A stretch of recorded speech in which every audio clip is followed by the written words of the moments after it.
There's no shame in being Kronk. There you go. Well, there you go, Kronk. Kronk is a Dorito of a man. Hello and welcome everybody back, finally, to Haunted Mansion campaign whose name I keep forgetting. You named it! I did, and I keep Literally changing my in mind. The tab. Fellfayre Mansion stuff. Fellfayre Manor. Yes, Fellfayre Manor Tales. Good You lord. have to keep calling it mansion. Mansion, manor. Fellfayre Mansion Adventures. Who's counting these days? That's the Chinese knockoff. Welcome back to the Scooby-Doo gang and their cat.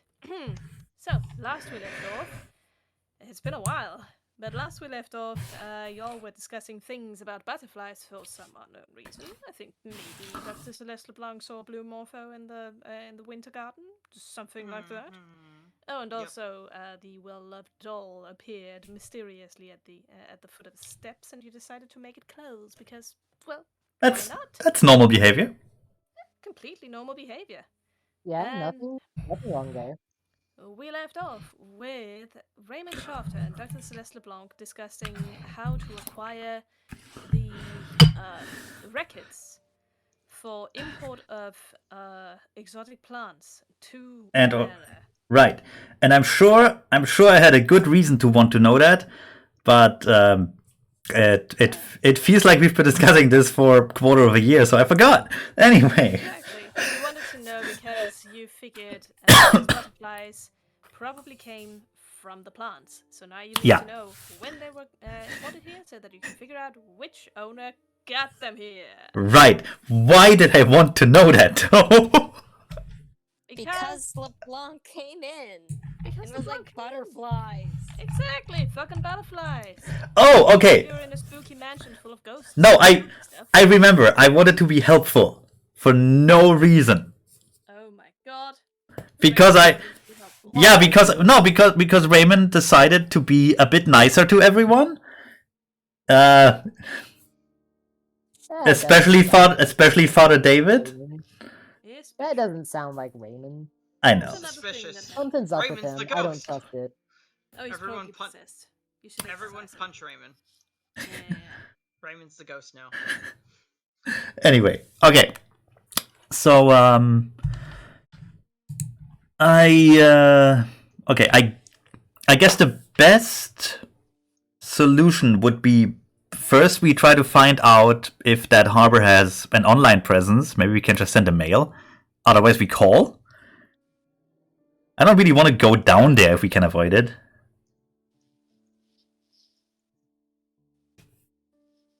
We're probably going to end up having to go down there anyway. No, you're not! In fact...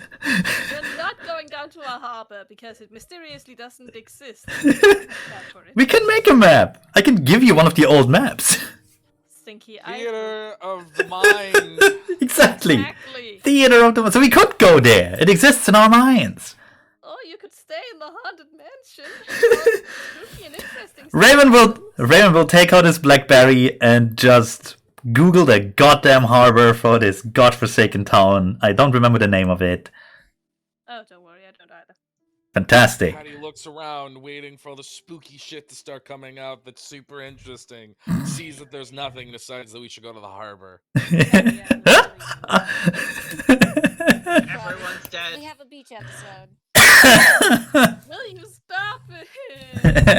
Alright, time to go all the way to Japan for the beach episode. Anyway, does the harbor actually, fuck it wouldn't be the harbor anyway, it would be like customs and stuff. Does the local customs office have an internet presence? It does indeed. Also, I remembered the name, it's Cowsgate. Alright. Which is colloquial for Gallows Gate. I'm going to...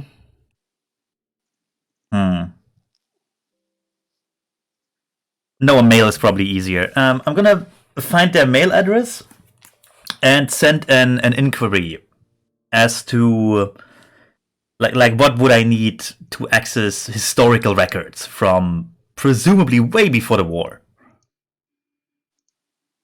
Presumably indeed. off your email, and it will be it will probably find a response in 1 to 2 business days or something. 10 to 20 business days. 10 to 20 businesses. Anyway, so that's that done.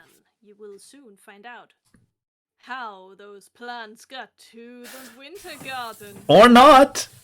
Ooh. What if we need some? Well, we should need some official permission. That would be pretty shitty. I'm not going to hit you with that kind of shittiness. We're doing the spookiness of ghosts, not the spookiness of bureaucracy. That's the real spookiness right there. That's the real spookiness. Those are the real Wait, monsters. I'm gonna hit you with taxes. Those are the real monsters. Oh no. Oh no. Oh no, indeed. So, All right, so you're on your way to finding out how those plants those plants got there. Discuss. I mean, they could have been. They could have been imported. I don't think they grew here. Well, they definitely didn't grow here. Yeah. This is not Raymond. Still not sure why this is like a big deal. Like, obviously, some rich asshole who owned this place was going to order exotic plants and have them imported from somewhere. Yes, but which one of the rich assholes that owned this place did it? That's the question. We need to find, since we cannot get any help from the current owners, or in fact, less than any help because they threatened us already, we should find out. We need to find out more about. Well, they threatened me, and by proxy, that means they threatened all of us. And we need to find out more about the history of this place. So, since we can't go to the actual owners and peruse their records, we have to go over third parties. In this case, customs. Well, if you want to know more about the history of the house, Dr. Celeste Blanc does have a little bit of a lead. Remember last time you also ran into another NPC? I don't remember. A It's goth okay, girl? nobody does. I also don't remember. It was actually not the goth girl. It was hang on. Oh, the yeah, librarian the guy? library guy. Yeah, the library dude. librarian guy whose name was Quincy Rufus. Oh yeah. Ah, good old Quincy Rufus. I don't think I ran into that dude. I was buying the record player at the time. That is true. Dr. Celeste Quincy. LeBlanc did, however. I forget where we actually were. I forget what the name of the actual library is now. I do It's remember okay. it was something goofy. No, it was the It was like Sealing no. Lambton Library. No, it wasn't. Totally wasn't. Yeah, it was. No, it wasn't. What day is it? Today is Monday. All right. Alright. Why did no one make a note in the notes and clue text thing? That's okay. I started doing this too. Starting today, I'm going to make notes about this because we forget way too easily. It was. Well, I mean, it was a quarter. We have been gone for like a quarter of the year. It's been 3 months. Exactly, it's been way too long. And I'm literally suffering from brain fog. So Yep. my memory wasn't the best to begin with. It's probably a little bit too much to expect of anyone to pick up exactly where we left. So how about we skip to the next day? Sure thing. Everybody Alright. have a Tuesday. Yeah. Tuesday. Yeah. Alrighty. After having had a grueling experience with butterflies and bureaucracy, you all head to bed relatively early because Reasons. because reasons. Yes. And during the evening, Raymond does get a response to the email that he sent for customs. They do indeed have records. Pretty much everything. They're very proud of their records. They're a little bit snobby about them too, but they were more than happy to give some information to the current owners of this historically important landmark. I mean- resides upon our countryside. I mean, if they don't ask for like actual ID, I will just pretend to be the owner. Yeah. Oh yeah, no, they absolutely they probably wanted to know exactly who you were, but running a quick just to check on who the fuck's living there, they did come up with your names. Delightful. Mhm. I am a tenant. That's great. Anyway, You are indeed a tenant. yeah, I will ask them for, well, basically a list of exotic animal / plant imports to the mansion for around the last, God, I want to say 100 years, give or take. Yeah, seems just about right. Give or take a decade. You will get a response. They are very eager to give you this response because it's not often that someone actually shows interest in records that old. You get the distinct sensation that they're a little bit nerdy about them. They will tell you in their email that the one who ordered said exotic plants was a man by the name of Michael Fairchild. These plants were ordered to the mansion in, let's see, in 1902. Okay, that name sounds incredibly familiar. Have we done Yeah. it before? Let me see. I'm looking through the notes. Beep, beep, bop. In fact, that year sounds familiar. Which, what was the year? 1902. 1902? Yeah. 1902. Let me just cross-reference with notes. Because I've been listing everything so far. No, that is not a person that we have run into before. So I'm going to add it to the notes as between. And we haven't Father met Press- the person because dude lived a while ago. No, but it's not a name that we've heard of, from my understanding. I mean, Yeah, At it's not least- in my at notes least- either. how old would you go first? Michael Fairchild. Michael Fairchild? Michael Fairchild. Okay. How old were those German surgical instruments we found? And what year were they? The German surgical instruments that you found were actually from the 60s. Ah, fair enough. And so that would have been sometime before the German surgical equipment would have been sometime before Gregory Hansen. So they at least they have nothing to do with this Fairchild guy then. So that's whatever. Yeah. I thought. Well, let's see. 1902. Well, it was of course famously the year the air conditioner was invented. So that's a clue. Famously, everyone knows that. Oh, I mean, you didn't even have to mention it. The birth of the teddy bear too Exactly. was when Because those two things are directly related. exactly. Obviously. Raymond just scrolling through various conspiracy theory websites, just trying to make sense of things. Okay, so then we have an owner that we don't have accounted for sometime in the early 1960s that dealt with German surgical equipment. Yes, we can probably ask for the customs records of those too, although that's probably a bit harder to find. Lots of things were imported and exported in the 60s throughout Europe. It's going to be a long list. And the large order of exotic plants stands out rather a bit more than some surgical tools. That's especially in Victorian times. Exactly. So Gregory Hansen was only the owner for like a year? Perhaps?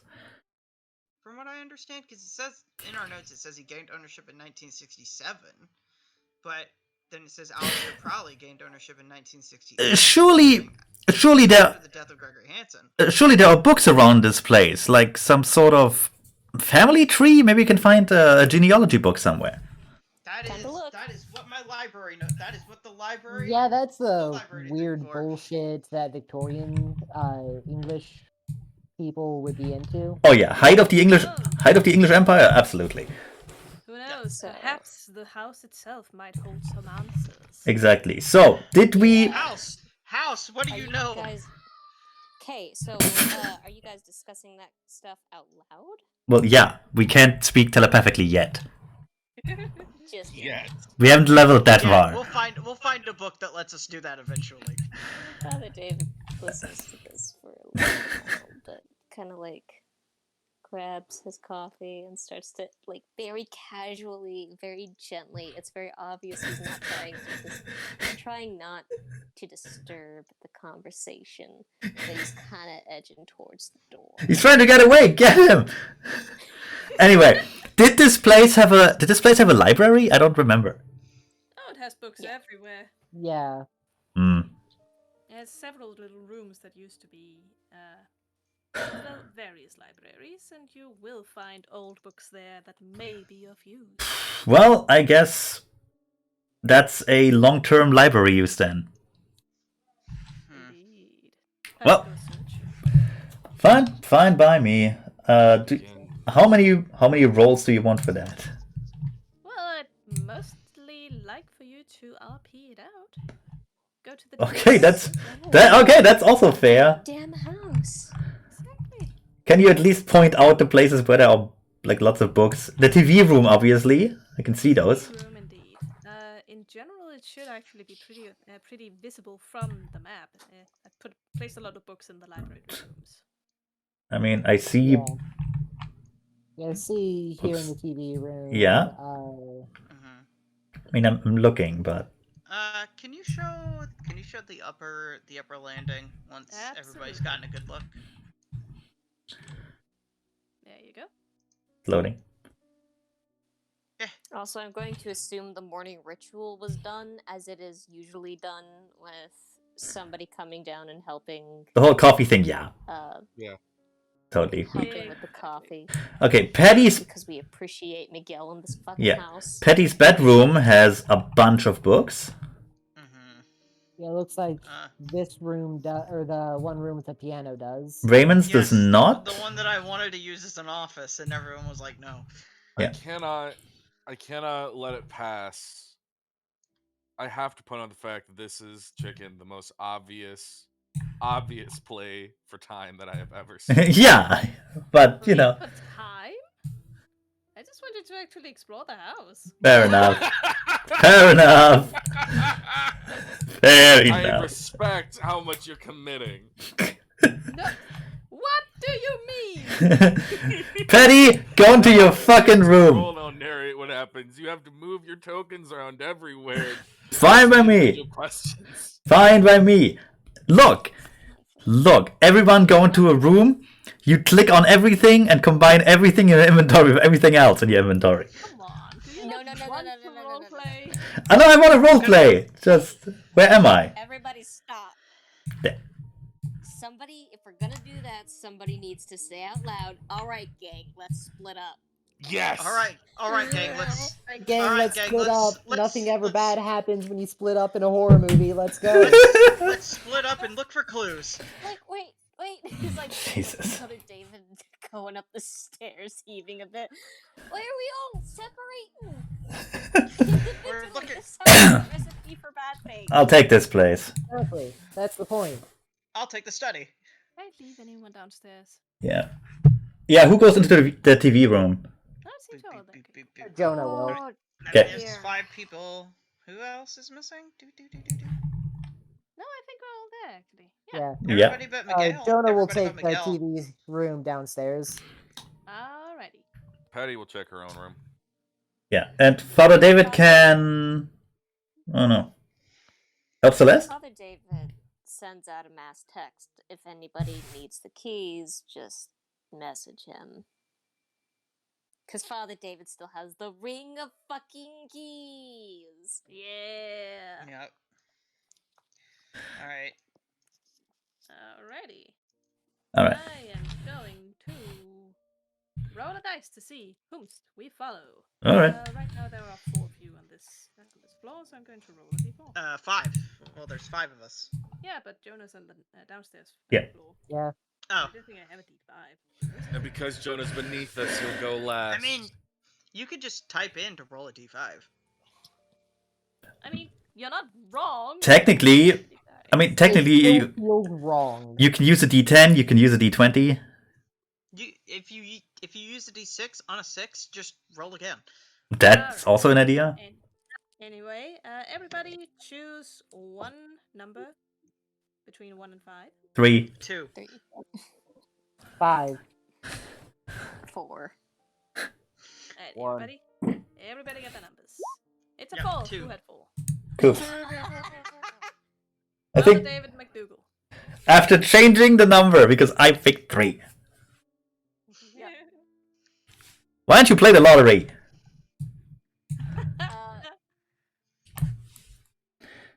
So, I'm Father not gonna David, answer that.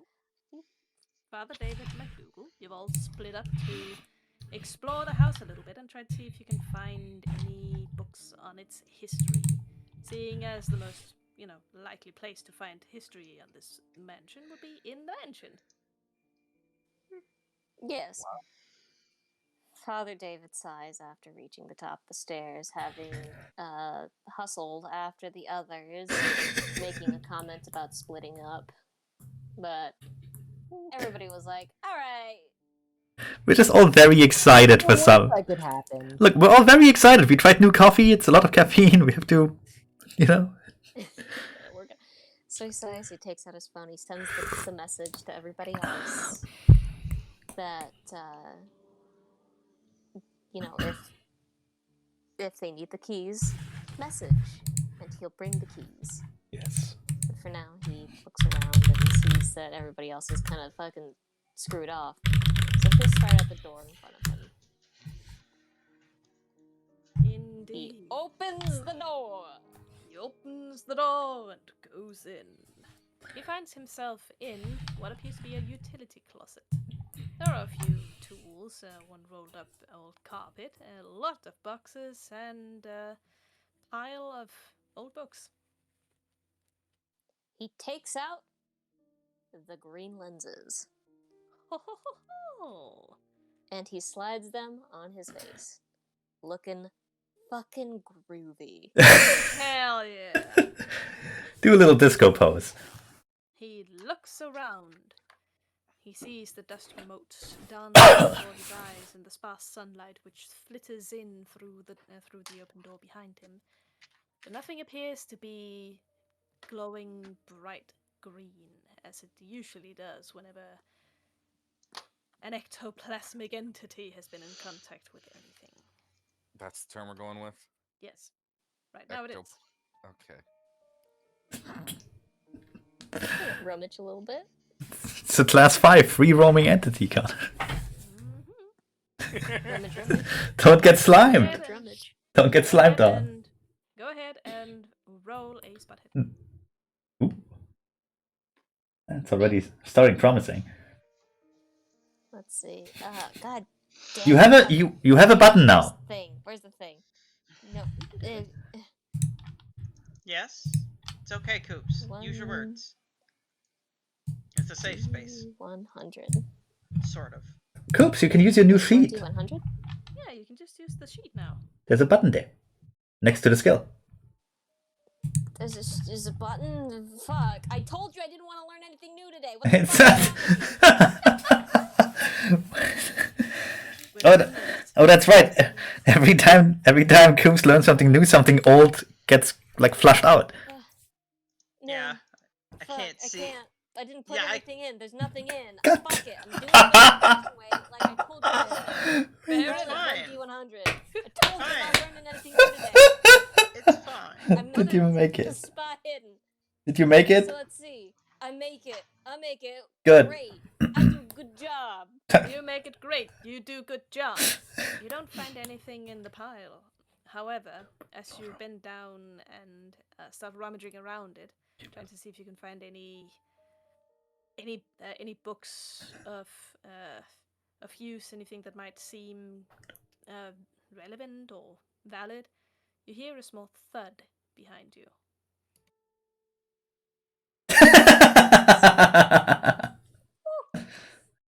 Yes, that well-loved boy, now in its little outfit, it's very cute, has fallen out of your pocket. Did you even have it in your pocket? You're not certain. But here it is. Well, you must have. Clearly. You must have had it in your pocket. Clearly. And now it sits there. Man, Well. can I? I'm gonna roll for a vibe check. Roll for a vibe check. Go ahead. It's the vibe. Oh man, I forgot how the vibe check rolls work. You just had us roll power, and then if we passed, you'd give us like a gut instinct feeling. Right. Do you pass that power? Alright. Fucking house. House? I do not make the power check. You do not pass the vibe check, so as you stare at the little doll, which through the lenses seems still to be faintly glowing with that green hue. The vibes are... Well, the vibes are spiderwebby. He reaches down, and he very carefully picks up the well-loved doll. What are you doing? How do we put you away? The well-loved doll does not respond. It merely flops with a satisfying weight in Father David's hand. He holds the doll in his arm and checks this. As he turns and looks at it, he could almost swear that the door, which had been just slightly ajar, closes before he can actually look at it. The wardrobe door or the door? The wardrobe door. Did you close the door behind you? He did not close the door behind him. He tries to open the wardrobe. Fucking shit! Open the wardrobe. Open the door. Father David McDougal reaches out and opens the door. It's a little heavy, but it opens very easily and reveals nothing but the black emptiness of an old closet where nothing has been stored for possibly decades. He looks at the doll. Were you sneaking around in there? Or was one of your buddies sneaking around in there? Could have sworn that door was... never mind. He takes the well-loved doll, and out they go. Out they go. Well, take the doll with you, or can't you move it? You should be able to. Yeah, we all should. There we go. There you go. Ooh. Put it on your shoulder. We're going to jump on to the next victim. I mean person. Everybody who isn't Coops, pick a number between 1 and 4. 3 again. 4. So I guess I'm that's 2 again. Alright. 3. Who had 3? Me. Stinky. Stinky had 3. We go to Raymond Shaft. I'm right around the corner. Yep. Oblivious to the creepy doll shenanigans. Well, there are books up here, so I'm gonna take a look at their titles if they have them. You take a look at the different titles. Anything that stands out? Go ahead and roll a spot hidden. Alright. Gonna use the button. Baton. No. No, I didn't make it. Unfortunately, none of the books seem particularly relevant to you. Yeah. You go over them, but nothing stands out. You decide to open up the drawers instead, and you see something in there, wrapped in a cloth with a cross around it. Very odd. Who Yeah. placed that there? Raymond will put the book down. He picked African architecture of the 1920s. So bourgeois. Puts it down again. Looks at the cross thing. Fucking jackass.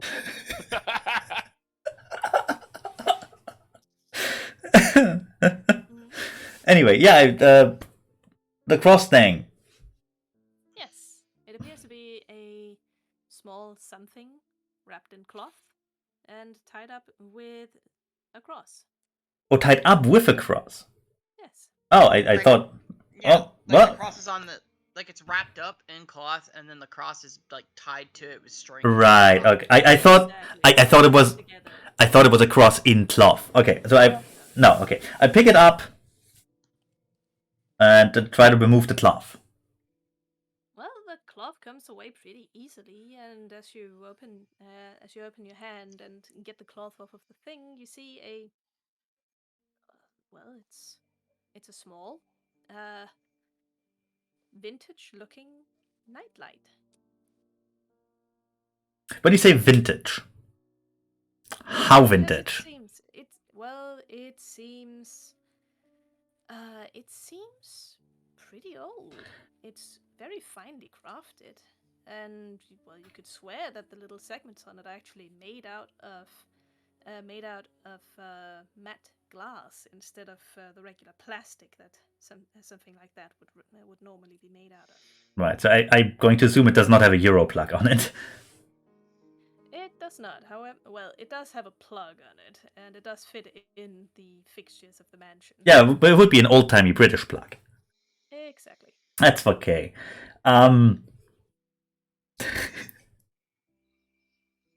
Raymond's first thought is, really hope this isn't from the time when they used plutonium in those things. Beautiful. Or uranium, was it? Because they did fucking do that, because it had a nice green glow. They Yeah. did. To be fair, uranium glass is not radioactive enough to damage you if it's like a nightlight that's just in the corner of the room. It's only if it's jewelry that you wear. Well, the jury's still out on that part. Anyway. I don't really want to plug it in. That sounds unwise with old electronics. Does it have any markings on it? Well, you see that it's a little bit scratched up. It shows its age in a rather charming manner. And speaking of manner, that's what it is. It's a little house. Oh, so do the windows light up, presumably? Well, you presume they do. That's kind of... It's 22. the phone ring. Stinky. Time for my meds, yes. That was So I don't go crazy. Ooh. Pills. Or crazier.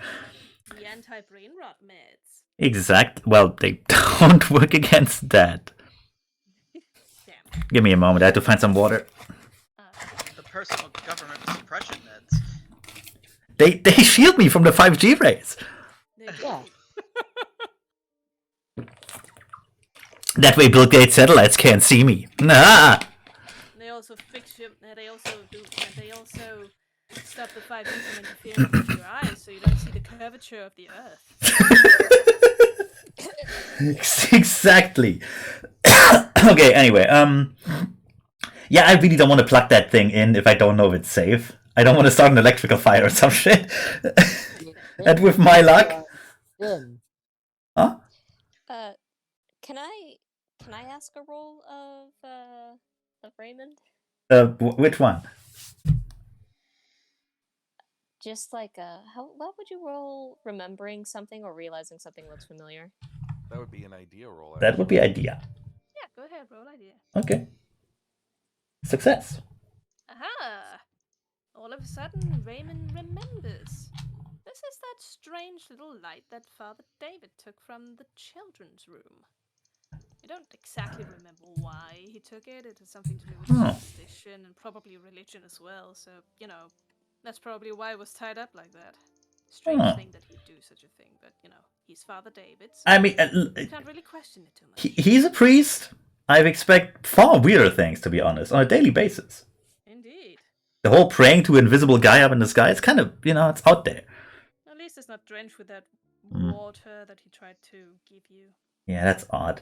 Well, Yeah, the one that you just immediately drank. okay, I Not once, but twice. guess I don't remember that actually. One for business, one for pleasure. You know how it is. I actually do not. I don't recall any of that. If I'm honest, I'm sorry. My memory is all over the Drink place. the holy water. Well, I'm going to Alright, I don't actually know where Father David is, even I'm gonna send him a message. I'm gonna... What do I say? I'm gonna make I'm gonna make a picture of the house in my hand and include that in the message to Father David and just ask him, why did you put this in the drawer? Should I put it back? You hear from just around the corner. Oh Christ!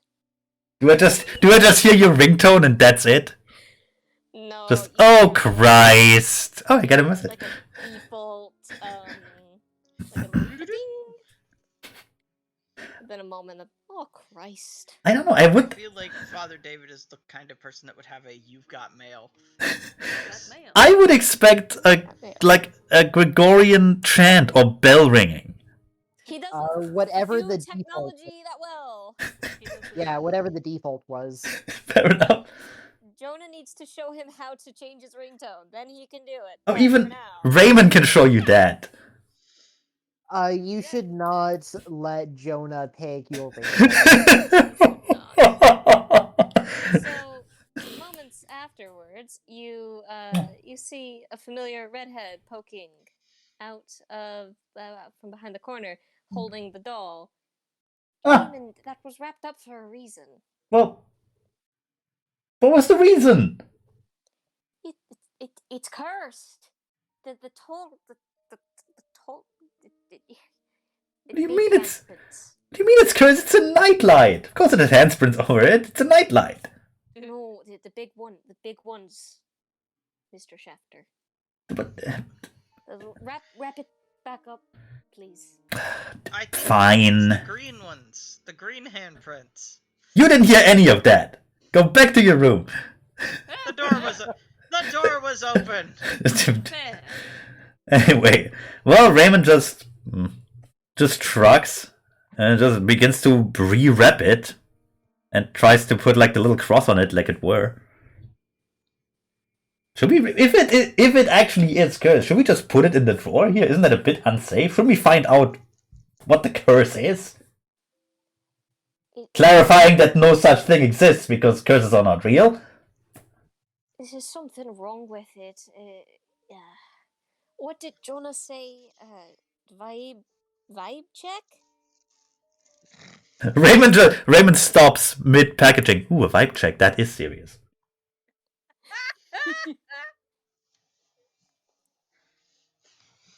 I think we should listen, Founder. I think we should at least do some research on that. I will don't worry, I'll rewrap it, I'll put it back in, but I have a picture of it. I'm gonna try looking it up, if that's alright with you. Oh, of course. Just it's probably best we keep it wrapped in the holy love of God for now.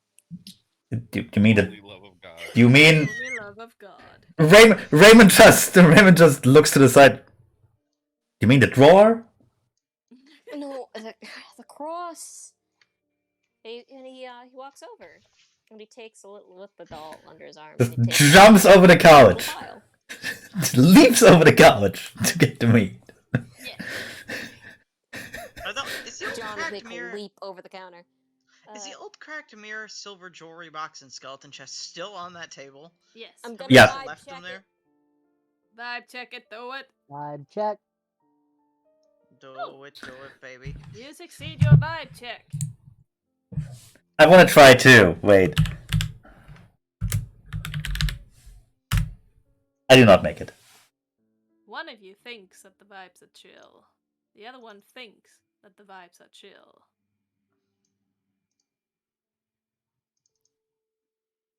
We both think that the vibes are chill. The nightlight. Yep. Alright then. The chillest of vibes. The vibes appear to be chilleth, as the kids sayeth. Thy vibes are chill. As the good book saith, the vibes they are chilleth. The bread of God is bread. The vibe of God is vibing. Well, yeah, Raymond will rewrap it, put the little cross on it, put it back in the drawer. Then do you need to say a prayer over it, or?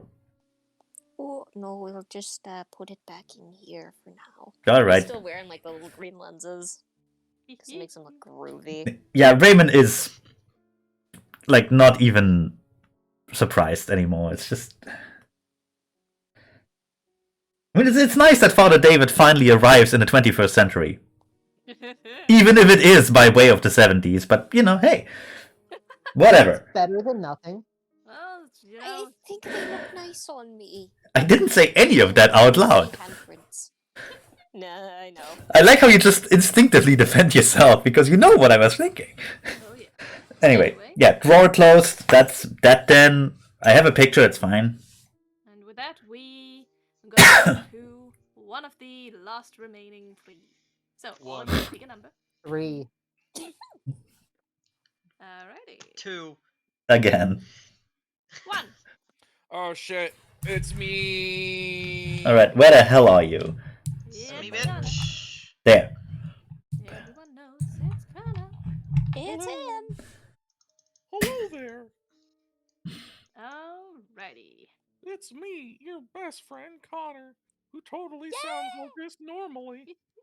Go ahead and roll a spot hidden. Oh, spot hidden. All right. Oh, wait. Jumping out the window. That wasn't me. Someone just. Threw Oh, it out the we all have control over the token. That's why. Why? Probably because Connor wasn't here for a while, so someone had to move I him. succeeded. Oh wow. Oh, wonderful. It was 7. Shenanigans. Is looking around the shared bedroom. No, she doesn't share it. Patty is looking around Patty's own bedroom. Wonderful, roomy, has a lot of dusty books in it, and until now, she hasn't really had a chance to look at any of them. As she looks them over, though, they all seem to be They all seem to be, well, scientific books. Something that she hadn't really noticed before. It didn't really seem important. There are books on geography, there are books on plants, but something that stands out to her most is just how many books on insects there are. Dear. Oh yeah, entomology. Exactly, entomology. It's cool. Yeah. It's frightening. Mm-hmm. It's frightening just how many things smaller than my thumb can kill me. Yep. Picking one up, Patty leaves through the pages, and well, that's interesting. Someone's made notes in this book, and they appear to be quite old notes too. Notes on the different patterns and the different colors of the species described in the book, corrections, as well as just general notes. Someone has been scribbling quite ardently in this volume. Flipping it over and checking the date, it appears to be quite an old volume too. It's amazing that it's lasted this long, honestly. Patty sees that this particular book was published in 1904. Huh. Patty will take that book to say I'm expecting some of the other books if there's notes in them. Just a moment.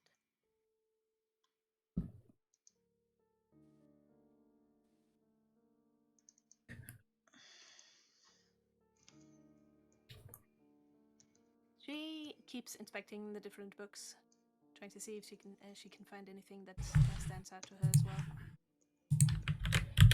She almost misses something on one of the other volumes.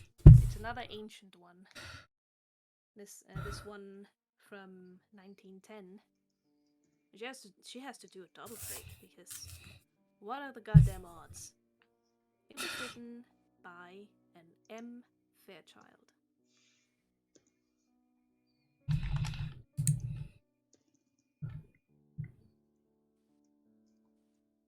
Huh. Patty pulls out her phone, messages the group chat with an update. Found 2 books. One of them is scribbled in and is about bugs. Found another one, also about bugs scribbled in, written by one Mr. Interesting Fellow, and she takes a picture of the spine of the book with the author name on it. Ellen Fairbanks. Well, that's a good lead. What was our reasoning, or what was? I forget what the reason was, but we added him to the notes, other than him owning the house possibly in like 1902. He was the one who ordered the plants for the Yeah. winter garden. Oh right. Plus, it's not like we know anything about the previous owners of this place, so we need to find out more. Apparently, this dude was into bugs. I'm going. Patty will then have both books open, and we'll begin examining the handwriting. See if they're the Indeed. same. Patty does see that, well, unfortunately, there's no handwriting in the 1910 volume. Oh. It is not nearly as heavily annotated and as well loved as the other one. However, it does seem to implement all of the changes and notes that the other one did, that the other one had written in it. Updated version.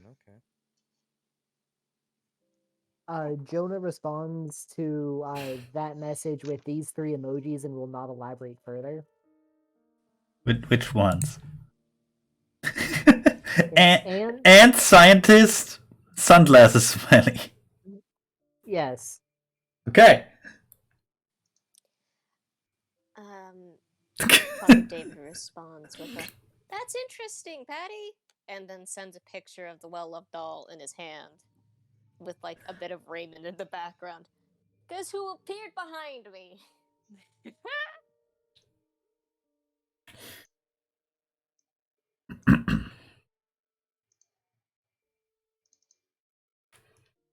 Patty responds to the GIF. Weirded out dog. Yeah. Oh my god.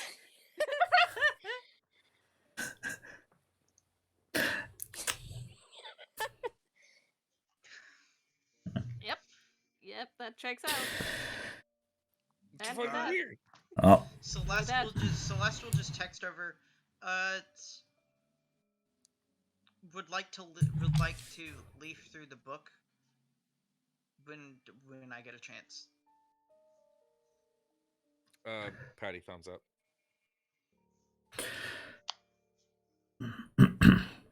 yeah. All right. Let's wait for what the other two find. indeed. Pick a number between 1 and 2. 2. 1. I've always been selecting the highest and it hasn't been working for me. It has not. There.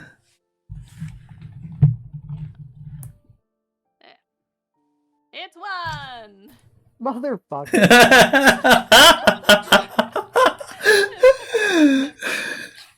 Hey, Dr. Celeste LeBlanc. You heard a little bit of talking outside of the door, but you didn't really find it all that important.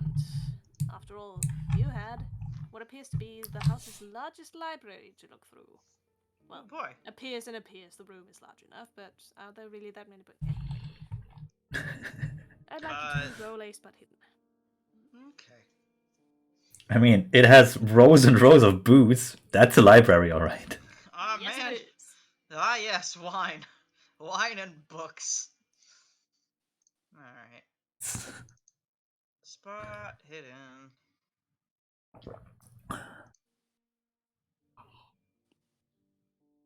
Hey, make it. Hey. Everyone except me makes it. Brr. Oh. Leaving through the volumes upon the shelf, Dr. Celeste LeBlanc sees that this is very much this is very much another collection of factual books. These seem to be about the general area surrounding the mansion, the town, a little bit of history there. They all seem to be relatively relevant to what you're searching for right at the moment, but nothing really stands out except as you roll your finger over all of these books, all of a sudden your finger comes to a hole in the shelf. or in the row. You look down Just like and you see that there's something very much out of place. Between all of these factual books is a tiny volume scribbled over with crayon. Picking it out, you see that it is an old coloring book. Yeah. I'm just gonna I'll leaf through the coloring book and see if anything stands out. Find out how old it is.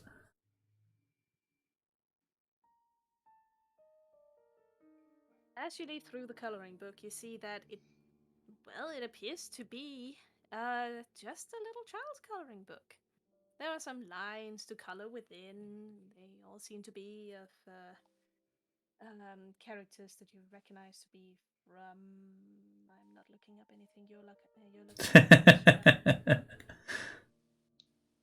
They all seem to be from the early to mid 90s. There's some Disney characters in there. They seem to be colored in Give me a second. badly and charmingly. There are also some blank pages that are just filled up with crayon sketches of a family, a son, smiling with sunglasses on, as sons usually were back in the 90s. There's also a cat drawn blue, and there is something that stands out to you. There seems to be a portrait there. A very small shape, with a triangle for a body. Possibly a little girl, holding hands with a very, very, very tall, completely black shape.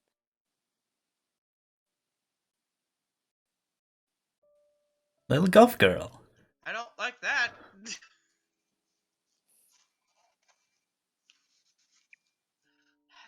Does the book have like a name of like? Because sometimes parents will like put like this is so and so's like coloring book, you know. Leaving to the first page, you do indeed see a name. It is written in orange crayon with big block letters. The S is backwards, and it says Esther. Oh, adorable. Illiteracy. Got it. Does it have like? Does it have like? Normally, where like the copyright would be of like where it would normally have like the copyright stuff. Does it have like a date for like the copyright of the book or the publishing date of the book? Indeed, it does. It's 1994. 1994. A small child owned an entire house to herself. I don't think so. That does not seem right. Small child owned an entire house to herself.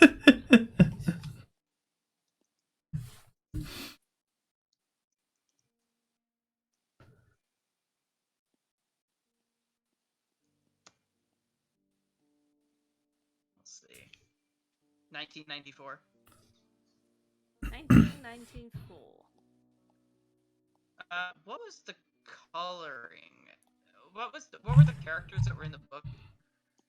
Someone knocking on my doors. Mostly Disney characters. There's a little bit of Aladdin in there. There's some Beauty and the Beast, and there's also that iconic picture of the Ah, I see.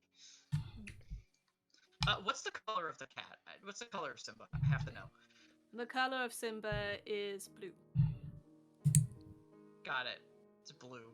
Blue cat. That's what blue we're looking Simba, for, guys. that's That's blue the clue. kid. The clue is the blue cat. Okay, be sure to have that written in the notes. I feel like that's going to be important.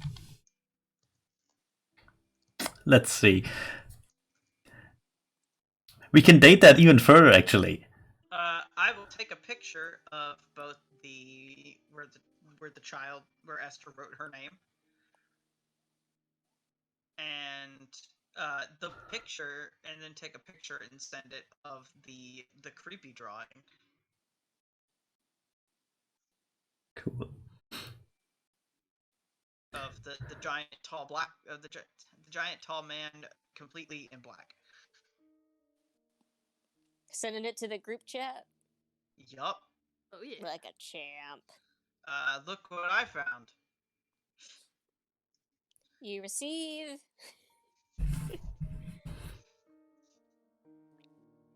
It's not Also an with- emoji. All you get Also is with this.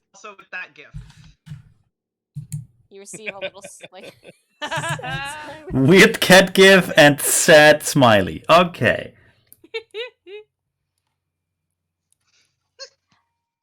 then he he's like, Patty, Yeah.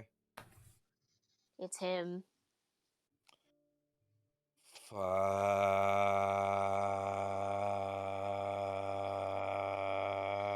Fuck. Is this the tall man you guys saw? That's It correct. is. Because remember, I missed that part. I wasn't there. Well, number one, the player, wasn't there for that part, or I missed it. One of the two. What Yeah, was that? Sorry. The tall shadow man. Yeah, Father David writes down in the message that since Raymond found the nightlight again, and he sends the picture that Raymond sent him of the little nightlight. Mm-hmm. I found this in the nursery, surrounded by incredibly large handprints. It did not feel good. We think the nightlight is bad, correct? Yeah, that's the first assumption, because the vibes were Something fucking about it rancid. isn't right. The Something vibes. about it's right. The vibes were chill. The vibes were not chill. Shut the fuck up. They were very chill. Do we know when Brett and Mary Farthings got ownership of the house? The current owners of the house?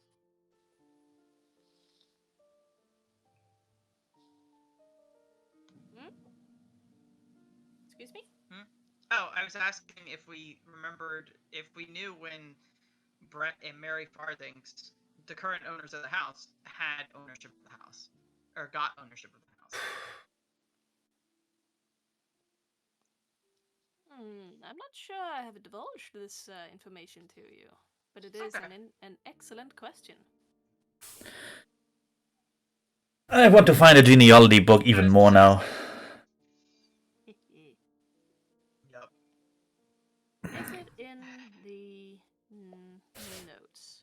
You got a history of not. ownership here. Let's see. It is not. Not in the history of ownership that I was given and that I copied onto the notes. Wonderful. Because I've been meticulous. I was gonna say I've been meticulous in making sure that everything is documented. You have, and I'm so proud of you. In that case, that's something that you need to find out. Alright. Well, at least we can date the ghost sighting to late 1994.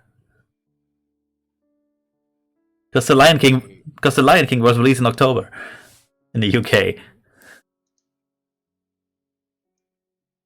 Actually, yeah, you're right. Shit, that has to happen every once in a while.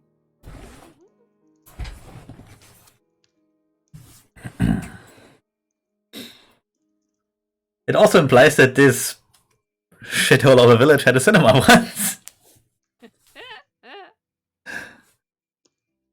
Well, you don't know if it still does. You might as well go check. Fairly sure it does not. I don't think a cinema could survive. Who knows? I'm gonna go and guess it existed for exactly 5 months. Yes, To the absolutely. day. Mm. Then This it burned drawing... down. Did it say what age Esther was? Like in the book, is it like age 4 or whatever? It does not. It just says Esther.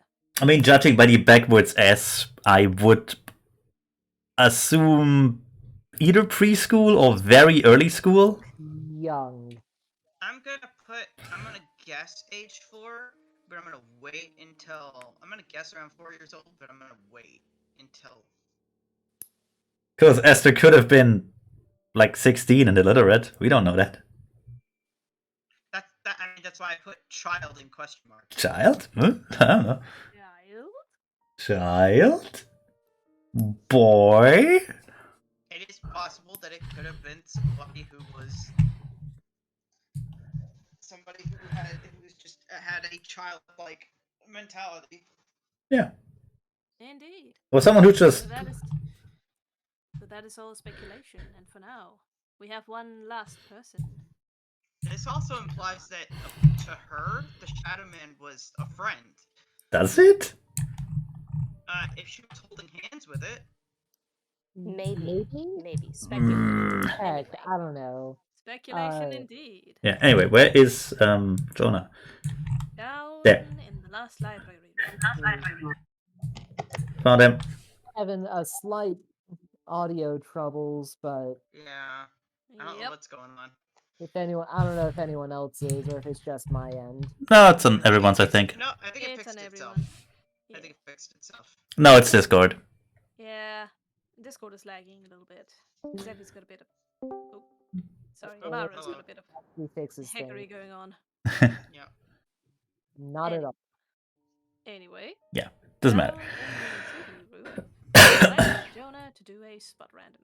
Sorry. Spot random! Spot random! Go on the internet! There's a squirrel outside. It's a squirrel! Woohoo! So I'm going to be just doing or to start off, I guess, a spot hidden as I'm kind of just glancing through all these different shelves. Oh, Probably just pulling books out, at least looking at the cover to see if they have anything that might show that they're more of like a journal or something, yeah. Mm-hmm. or if they're interesting in any way. Ha ha ha ha. Everyone makes that fucking spot hidden roll. God damn it. Oh, there. As Jonah looks through the books. Oh, there goes Mara again. As Jonah looks through the books, he, doesn't really seem to find an awful lot of things. This seems to be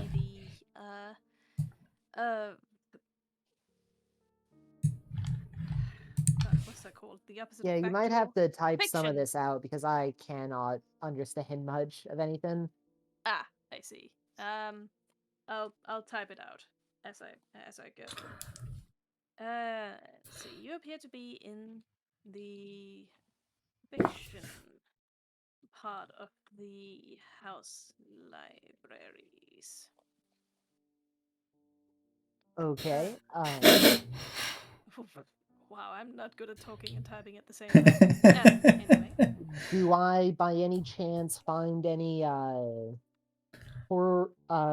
What looks to be any horror novels that particularly take place in a haunted house? You don't.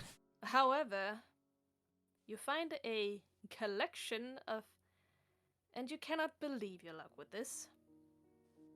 You find a collection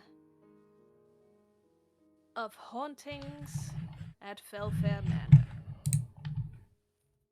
A book titled that. Yep, hauntings at Fellfayre Manor. I will first open it. What was this handwritten or printed? This was printed. However, you notice that it is an independent publisher. Ah. So it's. How old is it? Yeah, does it have a date? It does indeed have a date, and I will give you this date in just a small moment. It won't take long, I promise. Someone just tried to publish their self-insert fanfic. Yep. You can't show me these fluffy sweaters. Alrighty.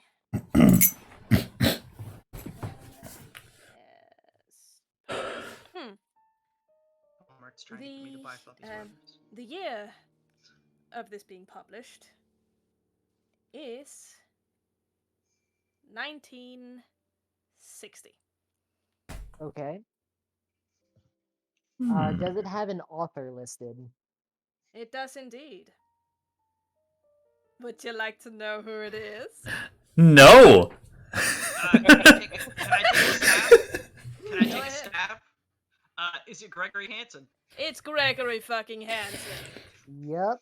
The big You're- PH in the house. Whoa! Who could have seen that one coming? Who could have Party seen with that all one the coming? dead people. Yeah. Yeah, I will send a picture of that into the group chat. With the along with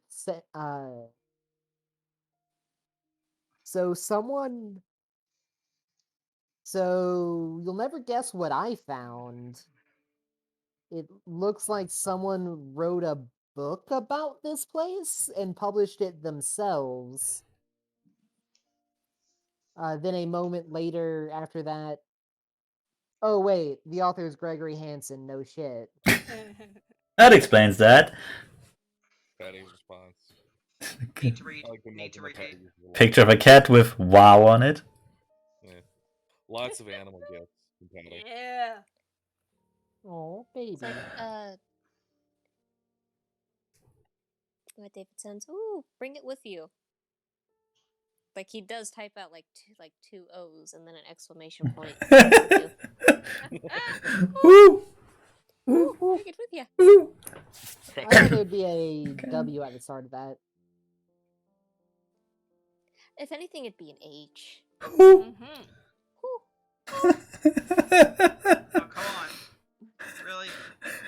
Oh. I hate it when it does this. Celeste's reaction GIF does not load. Yeah. I'm also going to look through the desk drawers real quick. for anything valuable. Go ahead and roll another spot hidden. Alright. Nope. Not this time. Unfortunately, you find nothing else of interest. What about I mean, are there drawers to the checker table? What other checker table? Oh, Are there like drawers or anything on it? Oh no. Well, actually, Yeah, I yes, figured there, not. There we there go. are, but Oh. they We'll they use only that one. contain board games. Oh, yeah, that makes We'll sense. use that one. Wonderful. Well, So so Jonah is ready to meet up with the rest of the gang. Yeah. And because he's found something pretty whack. Mm-hmm. all right. Let's reconvene in the dining room.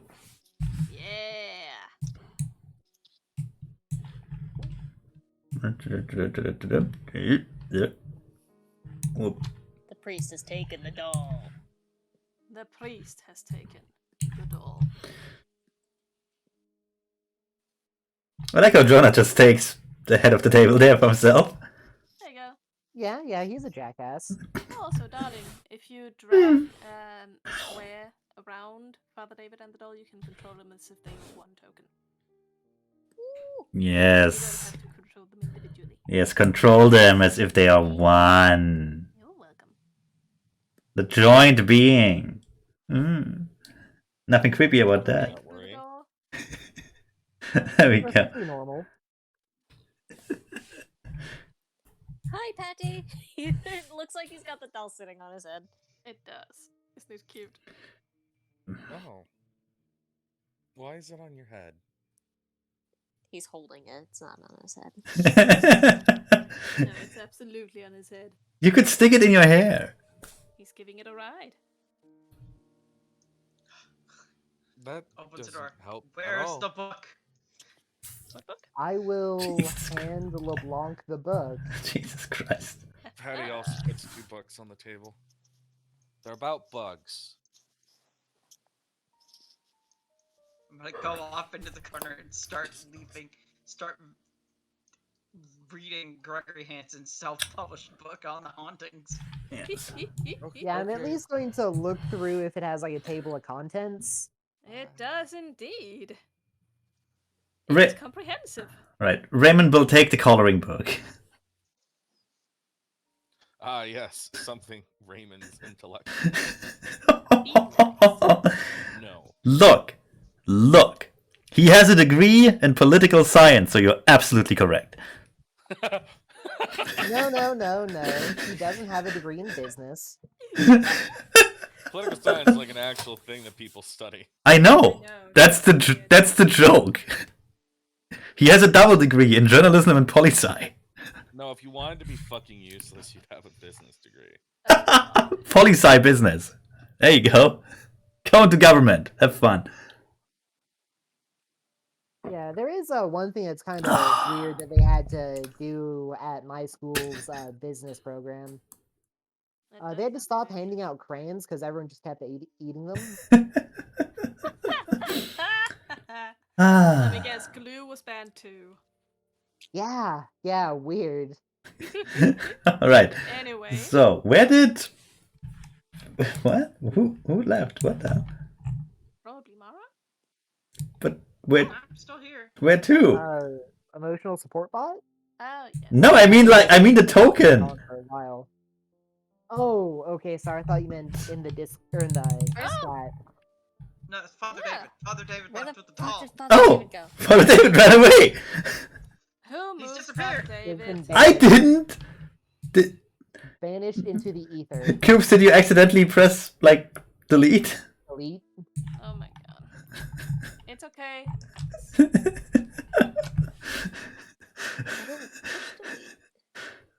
Father David just pops out of existence, What did you do? leaving the doll behind.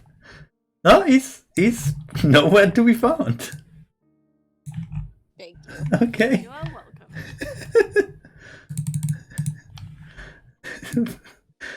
Sorry about that. For a moment there, I thought you had been raptured. Then I realized, no, your clothes would. I don't know if I have been. Oh yeah, your clothes would be left behind, right? Yeah, isn't that how it always works in the movies? We're not going to be discussing the rapture right now, children. Children. Anyway, so Get to it. I kind of want to start with the coloring book because it's the shortest. Children? Father David, how old are you? How old are any of I've been us, over really? This Miss Green. I'm 27. You're 2 years older than me. You don't get to call me kid. Now listen here, kid. You call me father. Wow. I was not Touche. normally I'd roll for the punches better, but I really wasn't expecting that kind of daddy joke to come from you. Daddy joke. Well, maybe you have to confess your. You dad joke. Oh no. Maybe you have to confess your sins. Sorry, Daddy, I've been very naughty. Why would you say that in front of me? Spooky books. Just out loud. Why would you say that? Did you have spooky books to explore? Yes, we did. Yes, we did. Check I'm roll with the exploring. punches. I am exploring it. I'm reading the comprehensive history. The Yes. haunting of Fellfayre. Yes, perfect. I love it. Anyway, I want to start with the coloring book because it's the shortest thing. I got tears in my eyes. Oh no! Excuse me. Give me a second. Just why would you say that in front of me? I love Father David. Oh, I can't. Alright, so we're gonna start with the coloring book. Give me a moment. I'm sorry. I can't laugh that high. Oh, fuck. Oh man. I scored us an extra point today. You're back. Oh yeah. Oh god. My throat isn't well enough to laugh that high. That's it. Okay. How dare you make me laugh cry. Damn it. Okay. Anyway, so Raymond will leaf through the coloring book, find the picture of the big hand Shadow Man. And that's the one we saw in the basement, right? Yes, it is. Yeah. It Father is. David even got a video of it. Yeah, Raymond will look at that and Suppose we can rule out CGI for now. Oh, so you're finally willing to believe. I will believe there was some. I will believe there was some outdated trickery involved. Shadow puppets, maybe. This looks like he's gonna hold up the book in reverse to show everyone. This looks like the little girl is holding on to the supposed ghost's hand, doesn't it? It does. Kinda, Which would yeah. beg the question: if it was a shadow puppet, then how would she be holding on to him? I mean, Father David, it's a children's drawing. It doesn't have to be 100% technically accurate. That is the sound he makes. Okay, so I mean, as loath as I am to agree with Raymond over David over something, he's not wrong. Perhaps it implies that the child knew the ghost or the person behind the ghost. Perhaps it's a family, maybe a family Some member. sort of imaginary friends? Perhaps, or a family member dressed up as a scary ghost for a holiday. It's Who the fuck does that, Raymond? well, we're Especially with a child so child. presumably young. Well, we're in Britain. They have all kinds of archaic rituals, don't they? Don't they? You're not wrong. And we're back to regular Raymond. Okay. No, they have old. Poor Raymond was good while he lasted, or while it lasted. They have old festivals and shit. Like we have Halloween over the pond where this would happen. I don't see why something similar wouldn't be done here, especially in the when was this made? The late end of 1994, considering The Lion King was released on October 7th in the UK. He just knows that.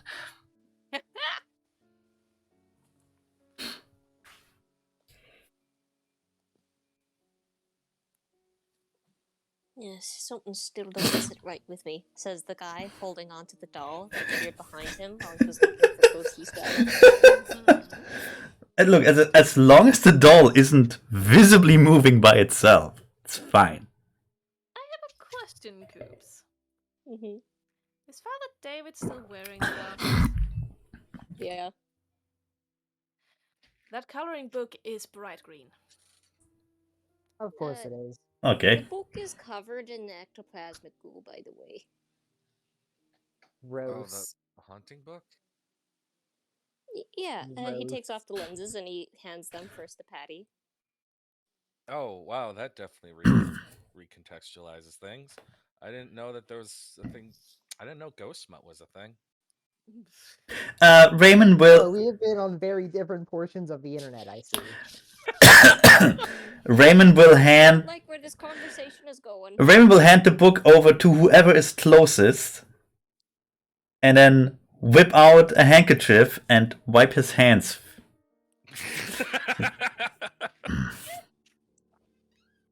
Patty will not touch that book. You could just give it to Dr. Celeste then. So this. So the glasses are basically like ghost blacklight glasses. Man, Well, gotta step up the plasma now. they certainly pick up some chemical residue, although I'm not sure I would call it ectoplasm. Well, the doll, he holds it up, is also kind of glowing. Look, I would just call it ghost jizz, but Father David would get weird about it. He would. Please don't call it that. Miss Green, please, Or do. promise me you won't start calling me Does that. any one of us have a background of chemistry, even on a hobby level? He automatically looks at LeBlanc. I know a little bit. Could we Like yeah, but like could we do some simple in-house tests to see what this this green thing is? I don't think so. When I was in college, we learned how to do like carbon dating and stuff, but that's not really a thing we can do just on a kitchen table with some stuff underneath the sink. Well, I was, There is somebody who can. Oh, Oh yeah, that nice guy from the college. Yeah. I better talk to him again. He gave me his number. Huh. Poor fuck. I would have expected Jonah to know a lot about chemicals. As a player, I do. I mean, like, as a character, just, probably not the right kind of chemicals. Oh, hydrogen peroxide. Pretty tempted to bleach. say, what kind of chemistry?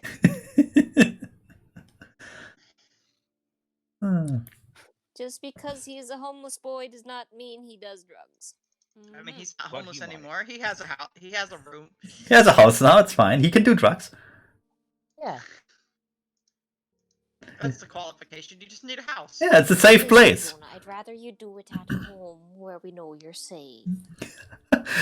Alright, Mom. No. Listen, we can't stop you. We can't stop you, but we can at least know your location. That way, if something happens, we can get a hold of you. Get in touch with the authorities to come pick you up. Alright, Dad takes an entire bucket of mushrooms. We are not. Oh my. Yeah, an entire bucket of them. I'm gonna be a mushroom farmer now. Father David will wait for the lenses to get back at him. Yeah. Let's wait for I'm the... back now. Yeah, let's wait for the college dude to pick up the phone, I suppose. Ah, yes. Because I would really like to know what the quote unquote ectoplasm actually is in a chemical sense. Indeed. Other than that, I'm assuming I'll get more information on what's in the comprehensive workings of the hauntings of Fellfayre Manor. Oh, absolutely. Later. While you're reading through that, the college dude, whose name is Bob. Bob Patterson. There you go. That's the one. And he of course responds, hello, you got Bob.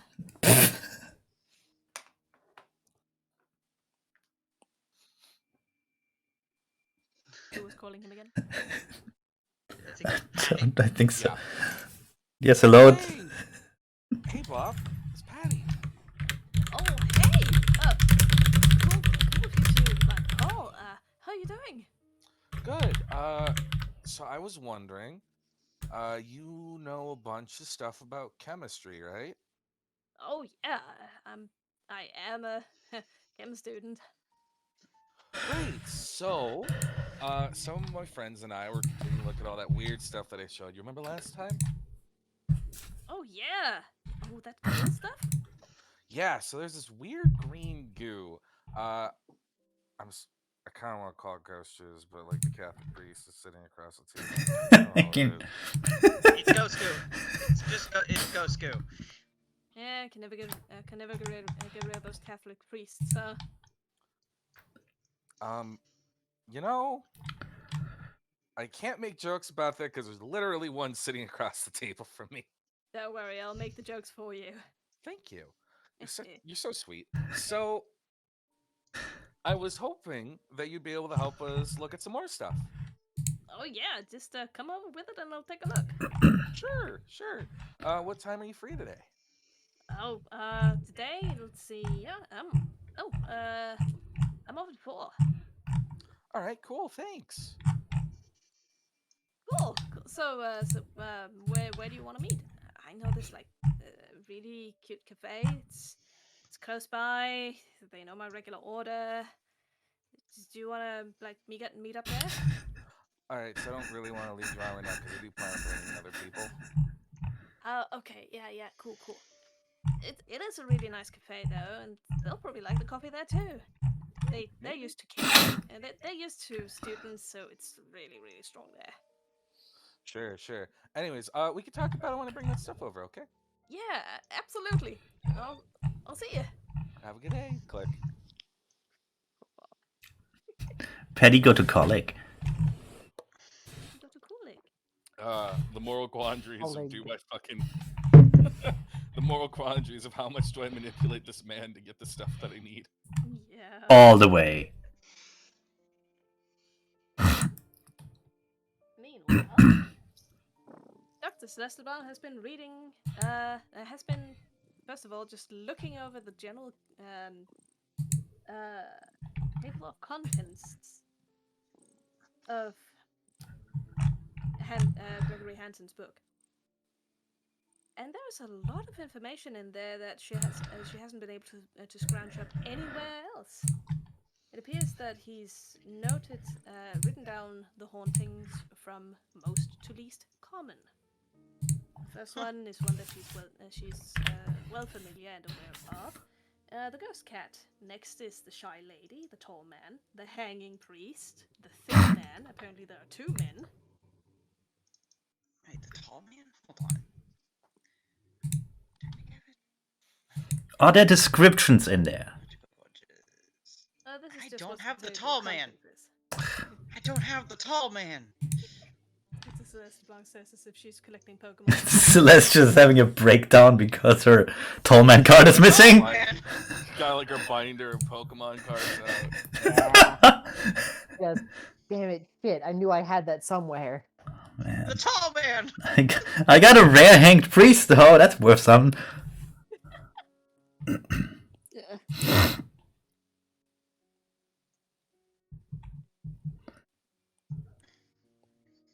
I hear a cat that's full of bees.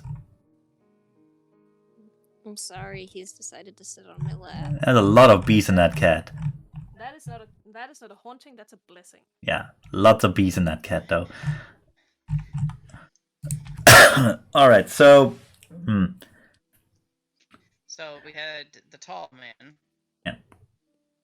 Tall man, hanged priest, the thin man apparently. Can someone put that in the notes? So many different men. In fact, can we have a handout called Ghost List? Oh yes, That's absolutely. I literally have a section in our notes called hauntings. Yeah, but I would like to have it separate, just otherwise it gets too long. You know what, that's a good idea. That's fair. That's fair. There you go, handout. Plus, then we can put like descriptions of the ghosts in there, if we see them and if we survive seeing them. There you That's go. fine. There's a ghost list. I don't see the ghost list. Me neither. Nope. Nope. There it is. There it is. Nice. There you go. Okay. Alright. Yeah. I got it. Mara, you want to do that? Okay. Yup, I'm on it. I wish this was more like Google Docs where you can just all write together. Oh yeah, that would be good. We could Okay. Yeah, that would be super Ghost nice. list. What is our description of the tall man so far is just a tall, shadowy figure. Indeed. Mm-hmm. Right. That's all you Tall, got. shadowy, humanoid figure.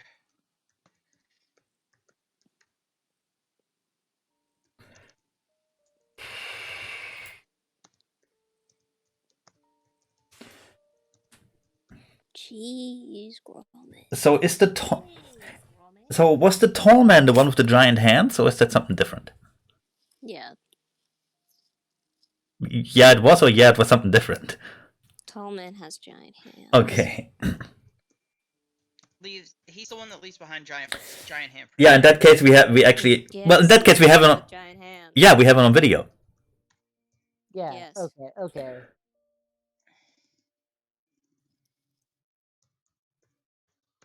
Ghost handprints. Got it. Okay. What did the ghost in the tiny church thing look like? The ghost in the tiny church thing looked like. I don't know if we actually ever got like a physical haunting on that one. I think it was just a audio. No, you did get a brief look, and you got a shadow at least. You saw the shadow of someone in a long robe, and it seemed to be in the air. Alright. Okay. So, chapel ghost. I'd like to correlate the list to the ones we saw. You said a figure in a white robe? No, long robe. A figure in a long robe hanging Got it. from the ceiling.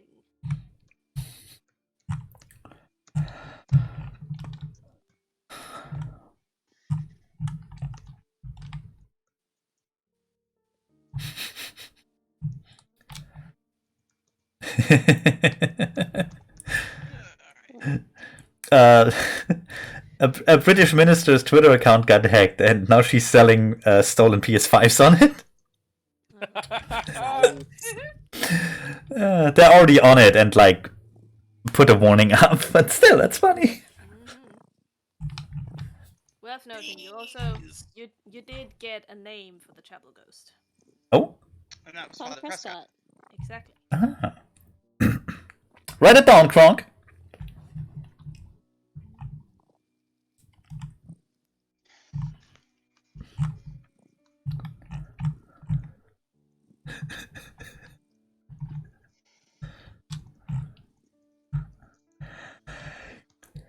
Okay. Oh. Was this verified through actually talking with the ghost, or was that just a research? That was you verifying it through actually talking with the ghost. Got You it. managed to get a name out of him, Prescott. Got it. Okay. Alright, outside of that. We have the cat, electrical glitches, the tall man, chapel ghost. Alrighty. Okay. So, the ones that you didn't already have are the Shy Lady. Let's see here. Just imagine I imagine a Mario Shy Guy just with tits. Absolutely. I mean, that is a thing. Yeah. Porn. Okay, That yeah, exists. the shy lady. From gleaning the chapter, Dr. Celeste Blanc can tell that her most common hauntings seem to be just walking the halls, only just out of view. She always tends to disappear in the corner whenever someone sees her.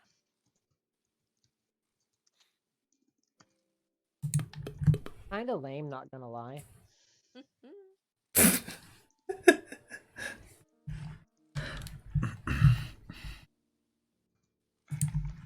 Spears around corners when spotted. Okay. Do we have? I don't know if we actually like have a name attached to that one, or are we just? I'll just put a possible one that I'm kind of possibly assuming. Indeed. Yeah.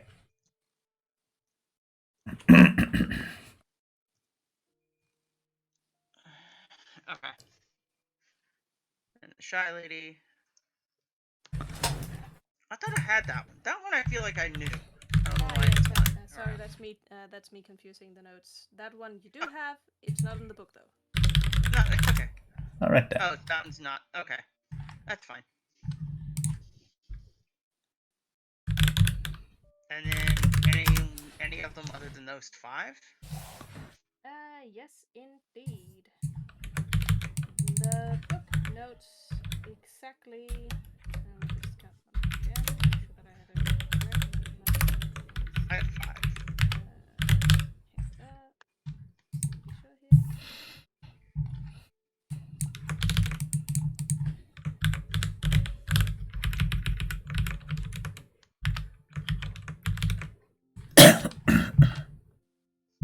It notes exactly 10 hauntings.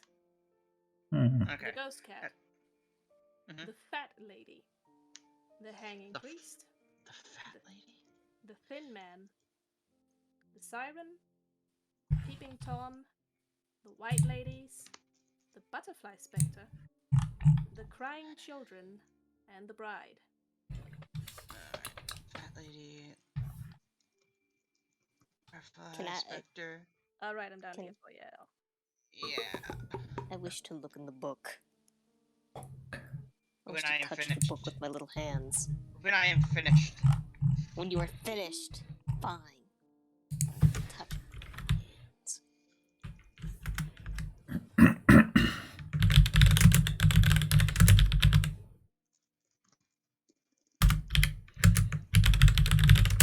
We have a lot of ladies.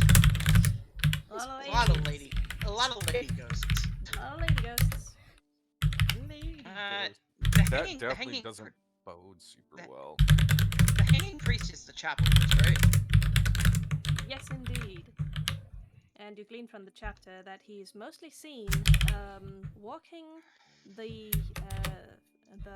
banks of the little pond towards the chapel. You can sometimes see his footprints in the mud, either during the night or the day after. And you sometimes hear a whispered surf.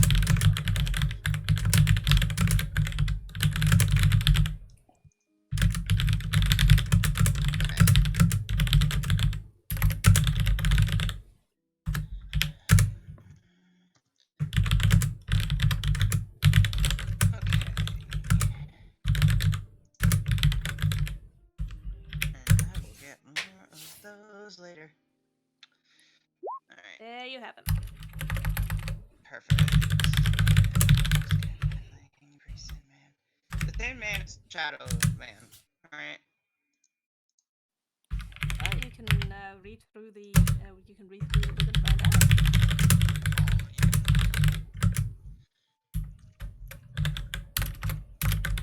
I'm just gonna label him as the Thin Man / the Tall Man right now. Okay, we have a coloring book, we have the story collection, we have the bug book. What else was there? I think that was it actually. Those are the only books that we have, but you have the nightlight that we're gonna get carbonated, I think. Yes. Oh, I'm just looking at. I just have a picture of that. It's in a drawer again. I'm just putting a list of the books in there. There we go. It's in the notes and clues. The books you found today were the coloring book, Comprehensive History of the Hauntings of Fellfayre Manor by Gregory Hansen, Excuse me. and two books, one heavily annotated, the other one by a certain M. Fairchild. I think that was it. Is Fairchild written with an E at the end? Let me just check.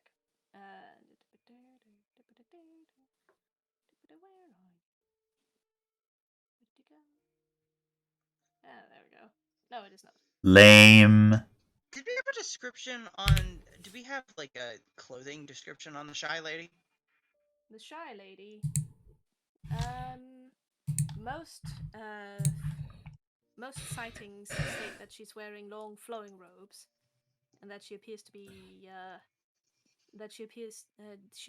be covered by a lot of flowers. Hmm. Some people have even stated seeing petals left behind. Okay. All right. From the list, which one of these are the three most cited ghosts? The three Well, most cited ghosts are the ghost cat, the fat lady, and the hanging priest. the fat lady is the one that I'm confused about. I don't think we've seen her. No, but I have we not seen the fat lady. we have seen something that could be the hanging priest. We've seen the ghost cat, and we've seen the hanging priest. I mean, we didn't see a lot of And we've him. seen the tall man, aka the thin man. Where's the butterfly specter on that list in terms of sightings? The butterfly spectre is number 8. It's one of the 3 rarest sightings. All right. I never labeled them, but are these labeled like numbered in like most cited to least cited? Yeah. Yes. That's why I'm asking. Okay. Yeah, that's why I'm asking. I kind of wanna against Raymond's better judgment. Try and see them on purpose. And the most the most common ones would obviously be the least likely to be seen. We've seen the... Actually, where's the tall man on that list? Number 4. I think the tall man is the thin man. I labeled him as the tall man because of the child's picture. Yeah. Well, in that case, write thin man in there with him. I did. I just haven't made the change. Fair enough. Okay. That should be it right now. I think. Okay. Actually, that's Raymond saying it as we all pour over the books. I think, and I can't believe I'm proposing this, we should try and lure one of the ghosts, and he does air quotes around the ghosts. We should lure one of them in and have it filmed, recorded with whatever we can. The fat lady, maybe. I don't want to be too presumptuous here, but maybe maybe we should look in the kitchen. Maybe we should just bug the kitchen. Obviously. I mean, where else would look? She could be an opera singer. I don't think we have an opera room. Father I mean, we David. do in fact have a music room. Also, I do see the cat token. Just saying. Kind of just reach it. May I see the book? I want to see the boy. Give me the boy. Is anyone Can going I to see the book? respond? The book. Yeah, good. Yes. Here, go ahead. Just make room for Father David. I am furiously scribbling notes. Man, that'd be great if I could hear anybody. Can you not hear us? Can you not hear us? It got really choppy and roboty for a hot Yeah, it's second. been Right doing then. that for a bit for me. That's Discord. We can't do anything. That is Discord indeed. Anyways, they hand Father David the book. He looks at the book, he looks down at the doll, he goes to the Crying Children chapter. Oh yeah. The Crying Children appears to be nothing but a sound spectre, as Gregory Hansen describes it. It is endemic to the third floor of the mansion. Wait, And this. is one of the rarest specters Mm. to be recorded. Okay, probably not a good choice for a stakeout. Listen, Mr. Shafter, I already got some video evidence of the tall man. I'm not looking specifically for spirits to lure in. That seems a little dangerous. What's life without a little risk? Life. Good end. Life. You know, Father Prescott does have a point about that. It's a good answer. It's a very good answer. At the he's gonna look at the fat lady. Looking up the fat lady, she appears to be the most one of the two most common specters. Yeah. She is heard and seen, which is something quite rare for all of these, as they are either only seen or only heard. But she's both heard and seen. She can be heard walking down the hallways of the mansion most easily when the carpets aren't there, because you can hear her heels clicking. She's also seen correcting the many portraits hanging on the walls. Sometimes she will be dancing in the ballroom. I mean, we honestly have not spent a whole lot of time in the ballroom. We didn't have... Father David also looks to try and see if there's a name attached. It is suspected that the fat lady is the spectre of none other than Madame Fellfayre, the first lady of the house. She seems very protective of the house. It seems as though she's always making sure that it is in the proper shape. particularly to be holding those lavish balls that she was so fond of throwing. When was that? Oh, that was way back in the beginning of the ownership of the house. Yeah, can you give me a year? Yes. That should be in the list when they own the house, and it's presumed to be during that time. Let's Indeed. see. It should be in the normal. It should be in the normal list. Built in 1810. Lady Constance died in 1833. So, okay, beginning of the 19th century. Exactly. And also, because it was mentioned just the other day, he looks at the butterfly specter. The butterfly specter, one of the more mysterious appearances at the place. It appears to only appear on certain days, certain nights, where the butterflies in the winter garden will congeal into the shape of a man and walk down the halls.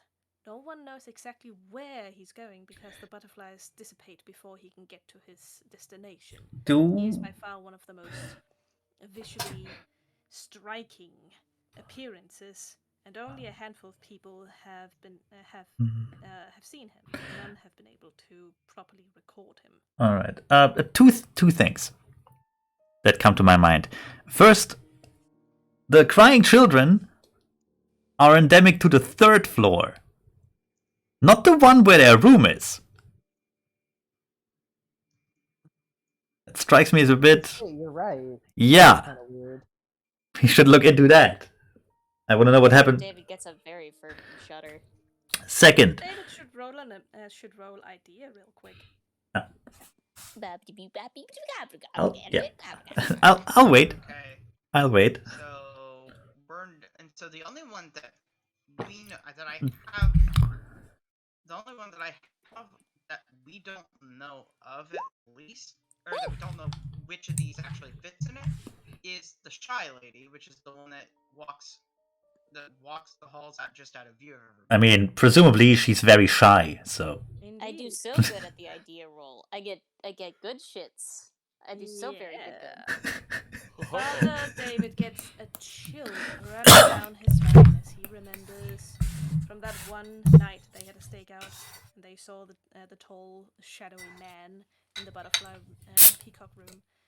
He remembers the tiny handprints on the inside of his toilet. Oh, that's disgusting. But The Gross. inside of the toilet. So, is there Yeah, I remember why. on that idea? Oh, that's just what Father David remembers. Father Yeah. David frowns deeply and looks up at the rest of them. Which Do toilet was you that? all... He didn't fucking say anything yet, LeBlanc.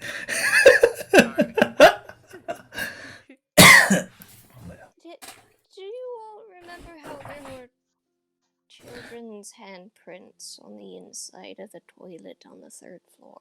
Oh. I had been trying to forget. Well, I've suddenly got a very bad feeling about that. well, children that are small. But I will mark it down. You Well- didn't have a bad feeling about that? Although Well, I will admit it's gone worse. well, Well, there was this young lady in her parish, and she had about 2 toddlers at the time that I was preaching there. And those toddlers would just muck around in the toilet all the time. She had to keep it pristine. yes, yes. Very, very small children often like to play with their various excreta. Not like that when it was empty, but, you know. It's water, it's sitting there. It's like a wee pond in the house. We've been trying to be very polite here instead of saying they're playing with poop. Disgusting. Father David seems to remember something else. A detail that makes another chill just claw its way down his spine. The particular direction of the handprints. They were all palm down, fingers up. Oh. Oh dear. So they're Fingers up, like it was trying to claw out of the toilet. Indeed. Yeah. That's unsettling. Father David stands up, like bolt upright, clutching at the table lightly as the idea smacks him like a 2x4. Oh. Yeah, hand comes up and covers his mouth. Oh, good lord. Would you like me to voice? Would you like me to voice that, Oh, or all of the handprints were. It was like the child was trying to claw its way out of the. Well, Oh god. do you want me to Jonah be? will do you gag a want me little bit. Do you want me to be blunt about that and tell you? And do you want me to be blunt about that and just voice it, or? I don't know how blunt you need to be. Like somebody drowned a baby in a toilet. Okay, good. I'm not the one that said it. Father David seems very upset about this. is Dr. LeBlanc, you might want to make a note of that really quick. It is noted. and here's the thing. Okay, this is of course very ugly. But the other thing that comes to mind, and I'm not saying that one out loud. Does the book have like dates with the sightings, or a time frame for when the butterfly dude appeared? Seasons? Like anything really. Looking through the book, it doesn't appear like it has much of a date in those particular instances. The butterfly spectre, in particular, seems to elude the author, and his writings about it seem to be rather frustrated in that regard. Yeah, I was hoping we could maybe correlate it to like mating season or something. He does state that he's very frustrated with the fact that no actual date has been put down for the sightings of this particular spectre, even though everybody says that it's just one day. The butterfly spectre? The butterfly spectre. What was the description? It's a dude made up out of like hundreds of butterflies. Basically. It's walking down the halls trying to get somewhere, but it never gets wherever it is it's Yeah. going. It kind of it just dissipates before it gets to its destination. Is there a date for the crying children? Crying children has no date either. They just appear to be, well, on random dates. This one only very rarely. This one should actually be relatively easy to pinpoint. We just have to find out who was pregnant before a certain time. I believe the lady and Lord Fellfayre had a few children, but we haven't been able to make headway on the actual names and ages and how long they lived. Do we have data on that gender? No. The only child that I have actual data on is Esther in 1994. I still want to find a family tree or something. And I think that she's tied to the tall man, or the thin man. Raymond has an idea. Snaps his fingers. There's a library in town. No, I know. No, surely that's my next stop.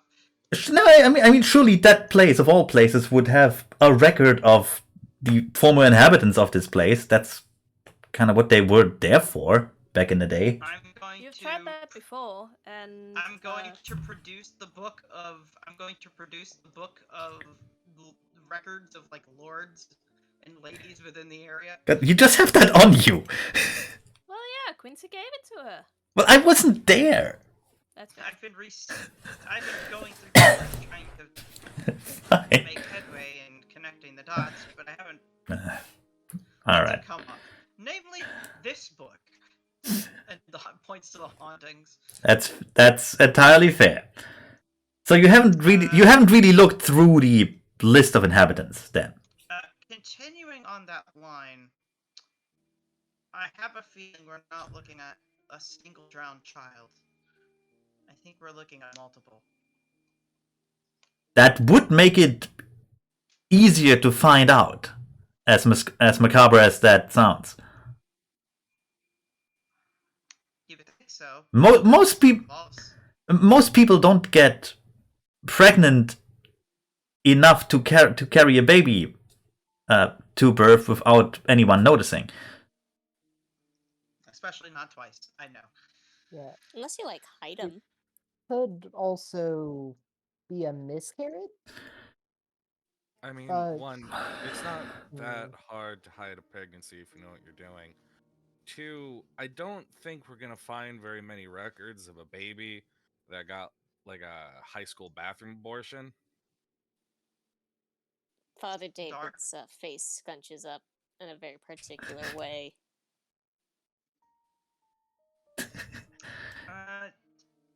Seeing Honest- Father David having such a strong negative reaction, Patty just takes a long sip from a bottle of wine.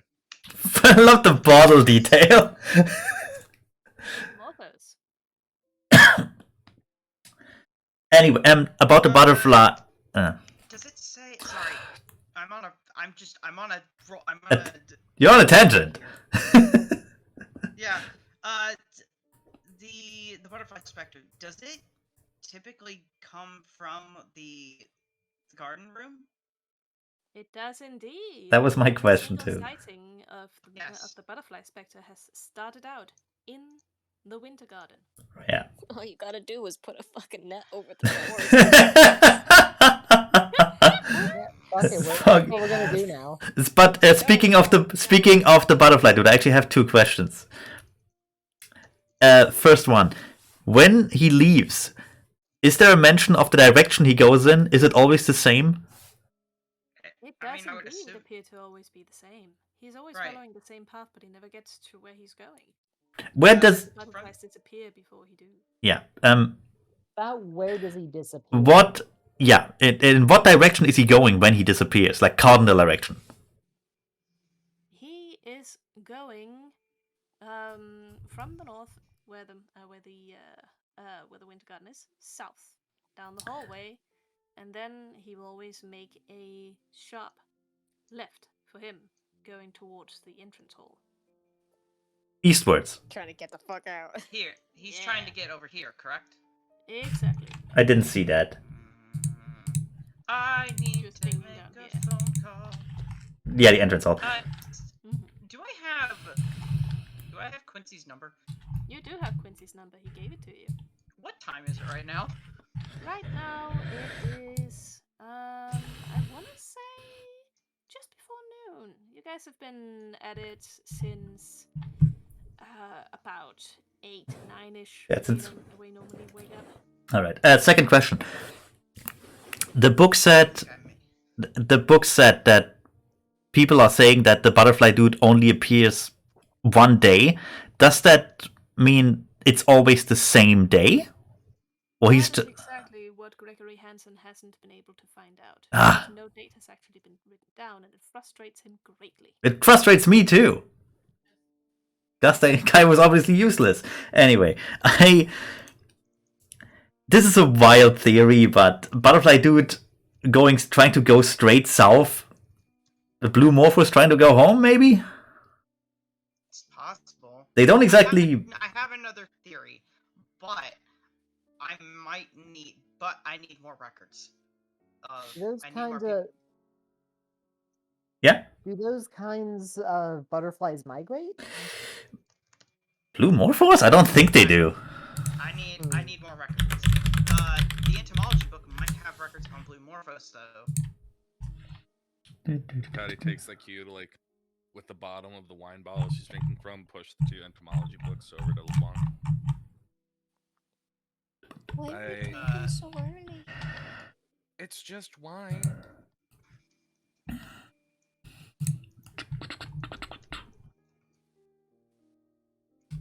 That's an entire bottle. My screen. And Mm, my apologies. It's okay. Hey, if you're gonna be mad at anybody, be mad at me. I'm No, I'm not mad. so starting from 1, 2, okay, it looks 4, like we're gonna 5, be 6, looking at 7. like a lot of stuff and a lot of different things. So why don't for now we go over real quick what we do know about each of these things. LeBlanc, you got your pencil ready and primed for the races? Give me 1 second. Let me finish writing down some stuff on the blue spectre. The butterfly spectre, not the blue spectre. The blue spectre. We can call him the Blue Spectre. That's pretty too. I don't. I might be overthinking this, but do we know the species of blue morpho? I was gonna say, did we figure? So the butterfly spectre, did we say he was made out of the blue morphos? Yeah. They kind of they congeal into the form of a man, apparently. Yeah. Which is creepy as hell. A little bit. Alright, so let's just for now focus on what we know for certain about each of these things. Mm-hmm. So first thing on the list, the ghost cat. Alright. That one's fairly easy. We've had multiple instances of that one, and it doesn't seem to be malicious at least. I mean, Yeah, so I guess we have that going for us. And it seems to have taken a liking to Father Prescott. Or not Father Prescott. Father David. Do you really know that? Has Father David been telling you that? no. Telling you what? Well, I mean, I thought Father David's mentioned the ghost cat curling up with him. Oh yes, that's right. That's why you all got to buying cat food and discovering second chord. Yep. I also just remembered something. Segator. If I may interject, Yes, go ahead. the exotic plants. Where did they come from? They were brought in by the entomologist. No. Where do they originate from? What country? What continent? Oh, We that will was... get to the plants in a bit. That's why I'm asked. That's why I asked. Well, it's a good well, thing to ask in a bit. One thing well, at a time before we start fine. getting off track. Fine. We'll Yeah, get to yeah. it. No, it's fine. We'll get to it when we get down to the butterfly spectre. Yep. Because I'm sure it'll tie in. Alright. Well, yeah. Next is the fat lady. Yeah. Which... It seems a bit rude to call her that. The obese lady? No, like just the presumed, Madame Fellfayre. The thick with 2 C's lady. She may have been an opera singer. Honestly, that's probably There's true. If she No resides in the opera evidence room. to support it. It's not the. Was it the opera room or the ballroom? The ballroom. Yeah. The ballroom. I thought she was... Oh no, somebody else asked if there was an opera room. Yeah, there isn't. There isn't.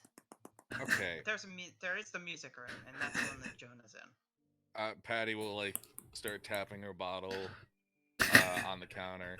Order in the court. Order in the court. Okay, so the fat lady. We're not worrying about body positivity. It's a goddamn ghost. What do we know about her? It's not very based. Possibly Madame Fellfayre likes to keep everything nice and tidy. Alright, do we have anything to confirm that she is Madame Fellfayre? No. It's just presumed. No. Then we don't know it. Yeah. Correct. Somebody mentioned the ballroom. Did we notice her in there? We hardly were in there. We haven't been in there enough. I think it was mostly if she is an opera singer, then presumably she would be there some. Does the book mention where she's been seen? That she's usually seen in the halls and in the ballroom. Okay. Okay, so book mentions that. Where are we getting the idea that she's an opera singer from? Oh, because fat lady. Okay, And yeah. seen in ballroom. It's flimsy, Those granted. 3 things don't really intertwine, not gonna lie. Well, So it's flimsy, granted. Let's move away from the opera singer thing and just deal with the information that we have. Let's not add things to it that we don't have information for. Yep. Okay. So we know that she likes keeping things tidy. I believe something mentioned that in the book you could hear her walking around, especially on like uncarpeted areas. Mm-hmm. Okay. Is there anything else we know about her? No. And this is possibly who the shy lady is, but I can't be certain. We will get to conjecture next. That is fine. Third, the hanging priest. I don't know if we've seen this one. We have. Well, you guys haven't, but me and Father David have. Yeah, actually, all four of us were at Raymond. least there for the Ouija board thing. Was I there? Oh, Yeah, you were the one who wait. spooked him away. Father Mm. David gets a little flash Raymond of was- anger in his brain. Vaguely recall. Raymond was the one that sent Father Prescott away. Alright, Mr. so, Shafter, you're no longer allowed to talk to him. alright, so it sounds like we know his name, Father Prescott. Right. Yeah, Father Prescott, yes. Indeed. He apparently died in 1857. He used to be one of the owners of the house, and I believe he used it as an asylum for the mentally ill and homeless. If you look People up, of ill fortune. do you wish to look up Father Prescott in Mr. Hansen's book? She doesn't. Sure. Yep. Yes.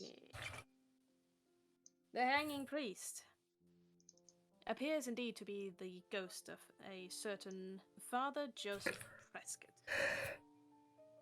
And it's one little tidbit Gregory Hansen notes in his writings about him is that the house of sanctuary that he ran was mostly for women of ill repute. Well, there we have to. Well, there's a connection to the dead babies, I suppose. We don't know that for certain. Nope, just spitballing. Yeah, no, We're it's not fine. spitballing right now. A good decent part of the spitballing seems to be insulting the dead, and I'm not quite fond of that. They're dead. I also Dead, think they might be listening.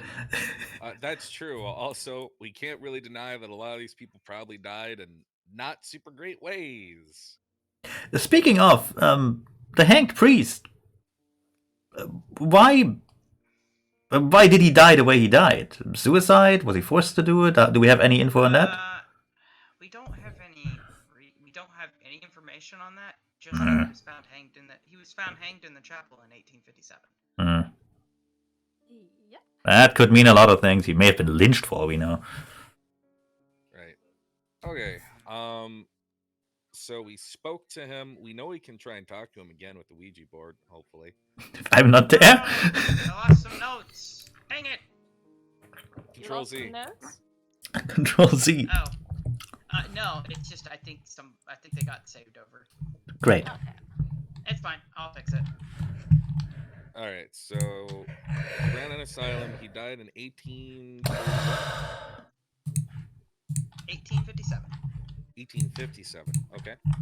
1857. He used to be a partial owner of this house, and his body was found hanging in the trash. Correct. Yeah. Rand used the house to help homeless and ill fortune.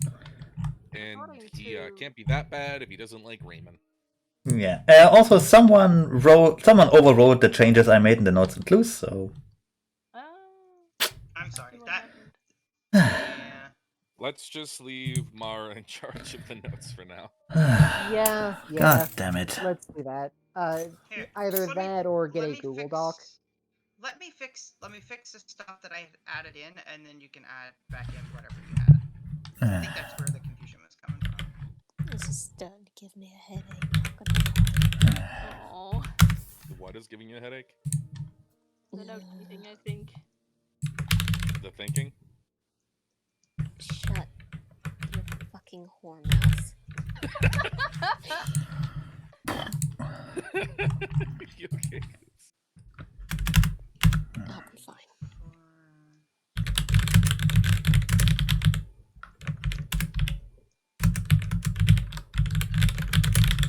I was being completely serious. I didn't hear what you said, and I thought you said the thinking. No. Are you okay? It's like the jumbled. Yeah, it's just like the jumbled note taking and like talking over each other. It's yeah. giving me the old Kubrick stare, but you guys Sorry. can't see the Kubrick stare. Okay. All right. Add whatever you need to that sentence. I can still feel the Kubrick stare from your profile picture. Don't worry. Yeah. Thanks. I just needed to Glad to add. hear it. I just needed to re-add in Michael Fairchild. Mhm. There's a Right. family too. Actually, fuck. I'm gonna look into my video later and edit. I don't know what I wrote. No, it's fine. Okay, so anything else you know about the priest? Not anything other than that.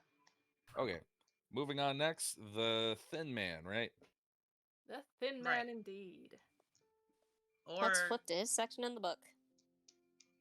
Yep. God, it takes a long drink when they bring up the thin man.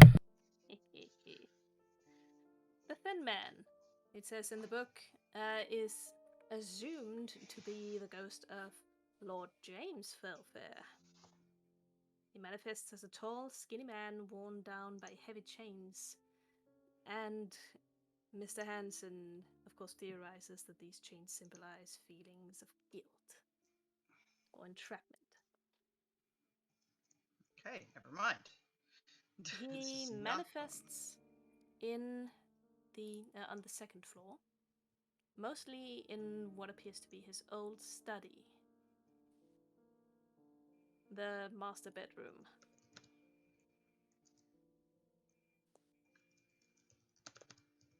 Sorry, no, that's the third floor.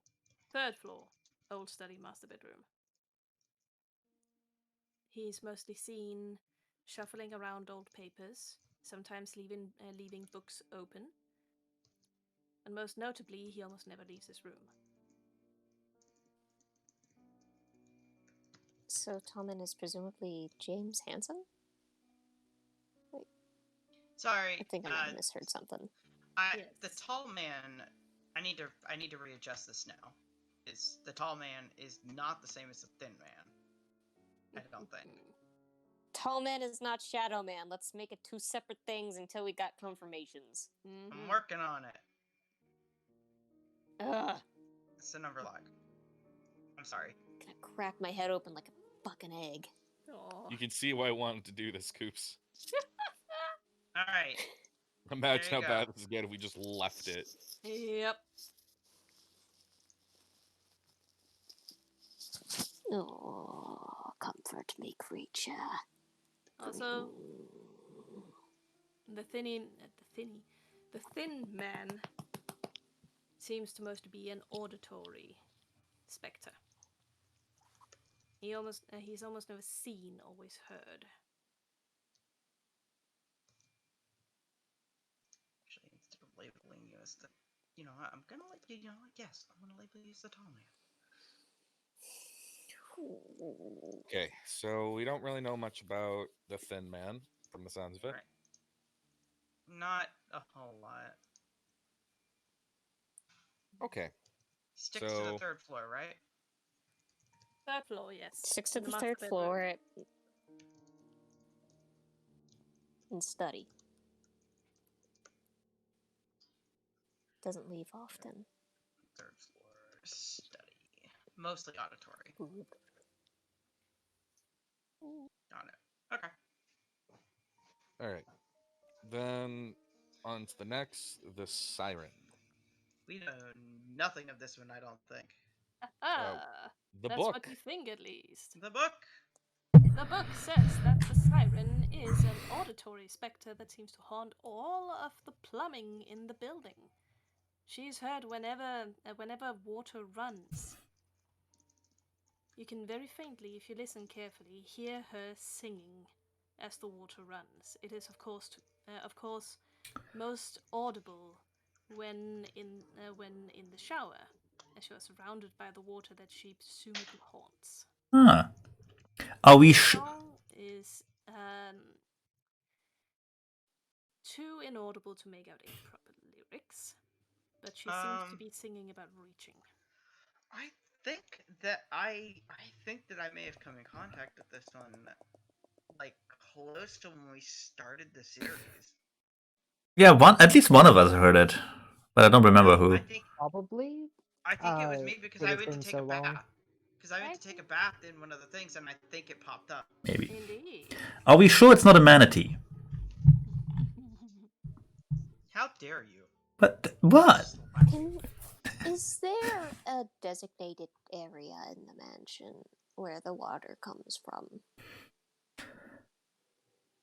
No, nowadays it's probably just part of the regular sewer system and that. It would be worth finding out where it originally came from in Victorian times.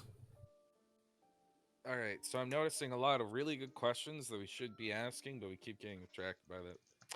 LeBlanc, could you like take some pages out of your notebook and pass them off to everybody with some pencils? We can write down our questions. Yep. Shoo. And here's pencils. Boy. And in real life, people can use a notepad. Yeah. Yes. That's what I'm using. Oh yeah. I got my questions in my head.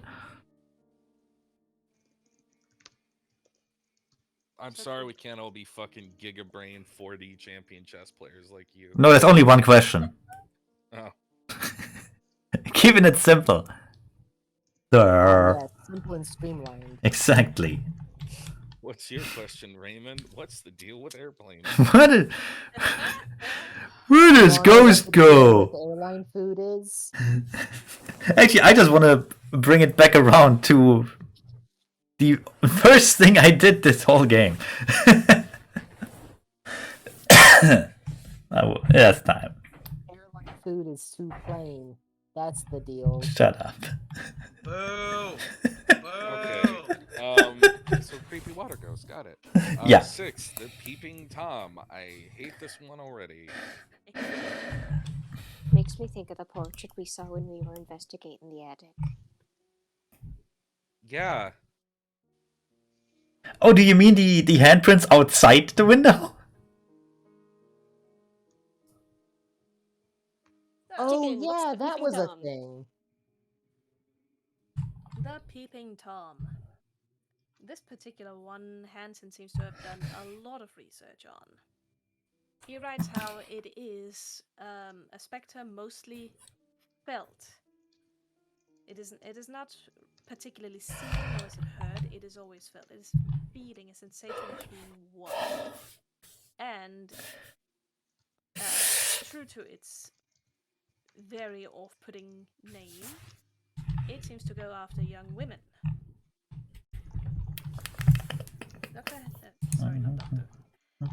Hansen theorizes that it is the lingering,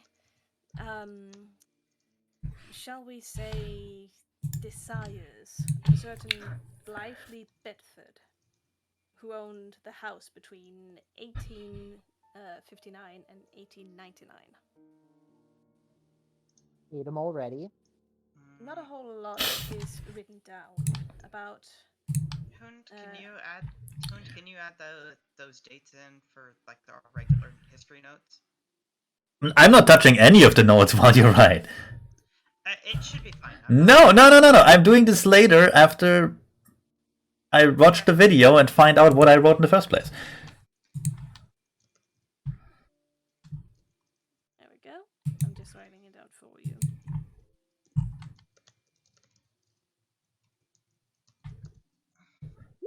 There you go.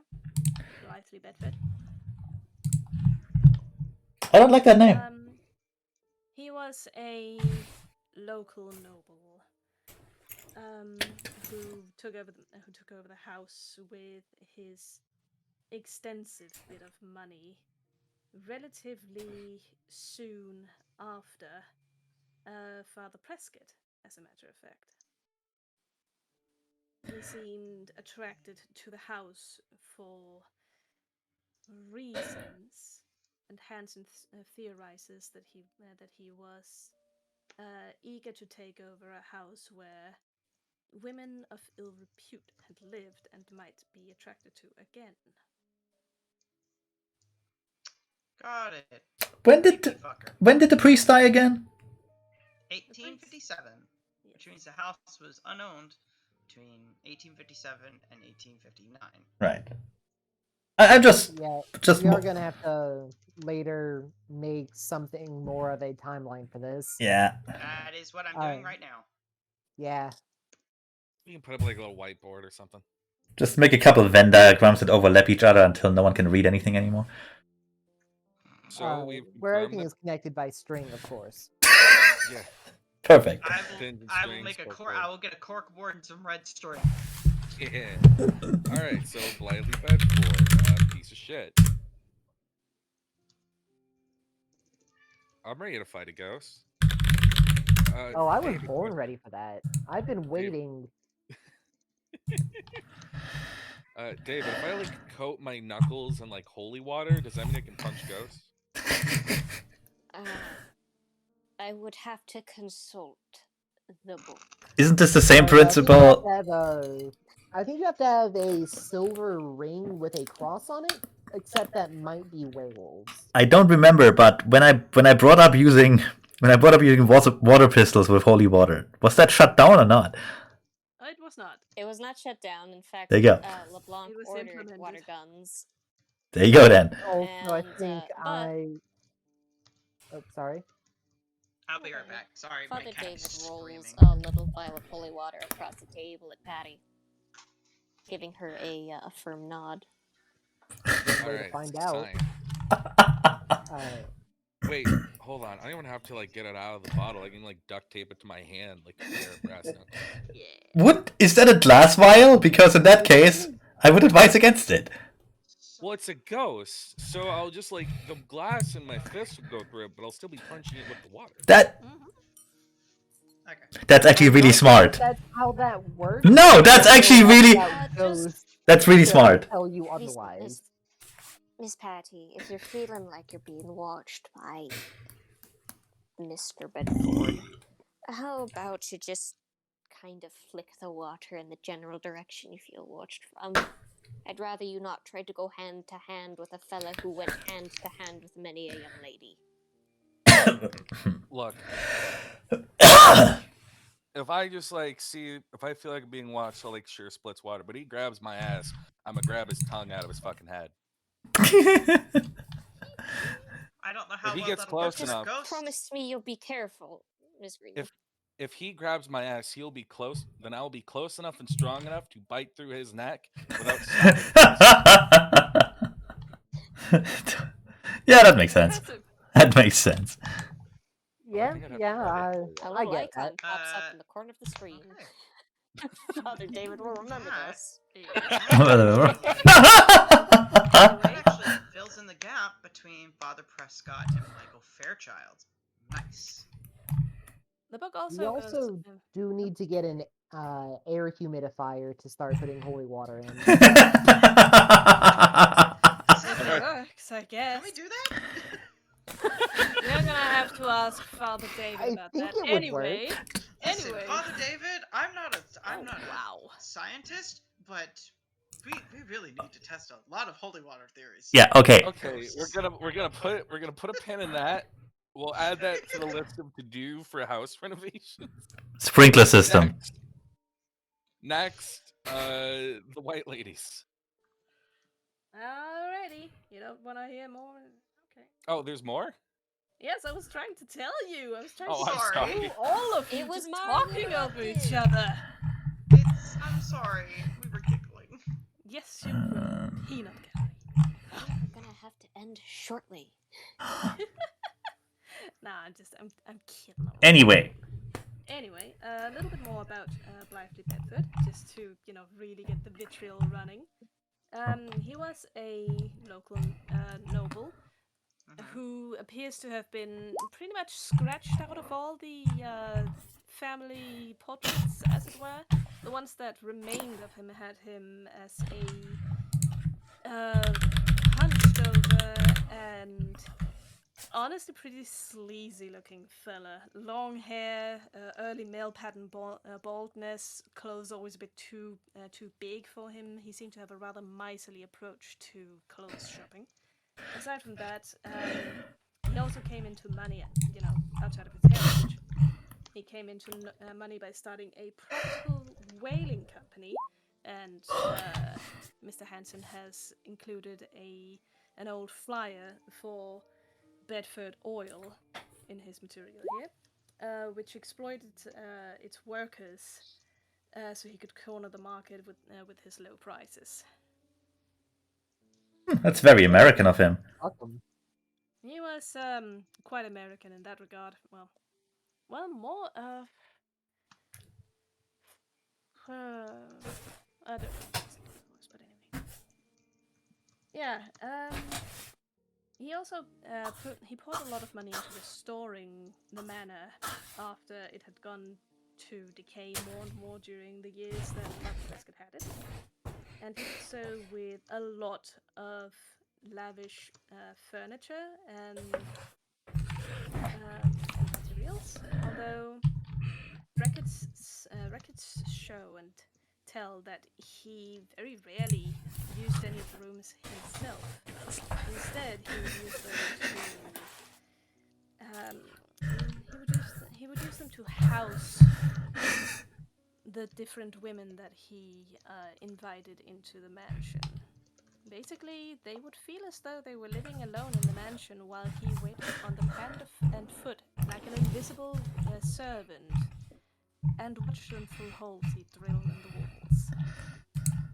Ah, okay, I hate that. Oh god, I hate that. Oh god, I hate that. Oh fuck, I hate that. Chicken, why? Fuck. Because he's despicable. How many women did he kill? Just out of curiosity. There's unfortunately no record of how many women went through his chambers. But, let's see. Hang on a second, I'm looking through my notes.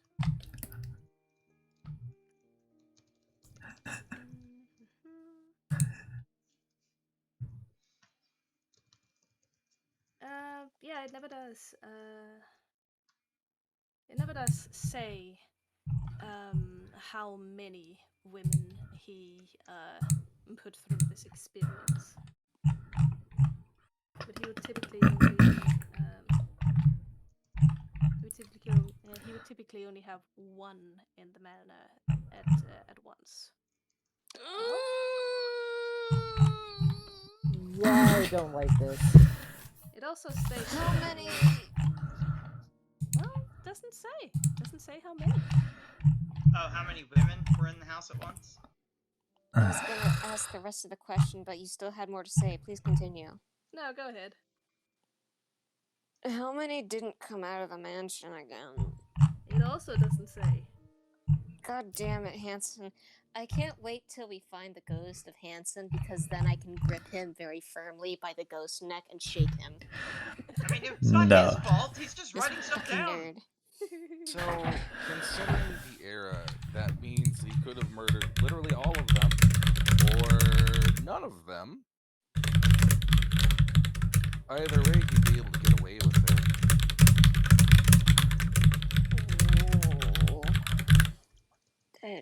He reaches in his pocket, he takes out another little thing of holy water, passes it next to him to LeBlanc. Do let me know if either you feel like being watched. I'll be right there in a jiff. I'm gonna. Yeah, don't worry, you'll hear about it because I'm gonna be beating him so hard he'll shit his kidneys out. I'm gonna pull up. I'm gonna pull up the long range water gun that I have, And just Snap put the holy water in the canister. Just like tries to jam it in like she's loading a fucking shell into a You're ring. carrying around a... Why are you carrying around a super soaker? Why not? Why not indeed? I don't have an answer for that, actually. Like loading the violin like it's a bolt action rifle. Yes. Okay. Okay. So continually piece of shit. Cool. Yep. Okay. So, anything else? The white ladies? Yeah, I meant more about the Peeping Tom. Is there anything else in the book about him? No, there is nothing more in the book about him. What more do you need? What more do you need to know? I should really check my room for holes. Next. Yeah, I think we're all gonna be doing that. I won't. How's that but Raymond- privileged taste? Raymond, you're the most vulnerable. Prettiest princess here of Ilver. Look, if the ghost wants a free show, he can get a free show. And now we know why Raymond is a lady of Ilver Peak. Very much so. I find that All we need to do is dress Raymond up real pretty. I find that impossible to deny, actually. Anyway, so I still want to go to my question, but move on to the next ghost. The white ladies, what do we know about them? The white ladies. Not a whole lot is known particularly about the white ladies because their circumstances of appearing are so very specific. Luckily, your old friend Hansen is here to clear up those specifics. It appears that they only appear in the mansion whenever a man of faith is there. Oh, everyone turning to look at Father David. On the table. He just sets his head down on the table. Oh no. Aww. Patty leans over the bottle she's been drinking from, like pours out a glass around. They are a trio of white ladies, and they seem to appear in the night in the bedchambers of whichever man of faith is there. Oh no. Father Hansen goes on to state that he tried to get specifics out of these people as much as possible, but they seemed rather reluctant to give specifics. They all just state that the three ladies appeared in their bedchambers, and that they wouldn't leave, no matter how hard they prayed, no matter how much they tried to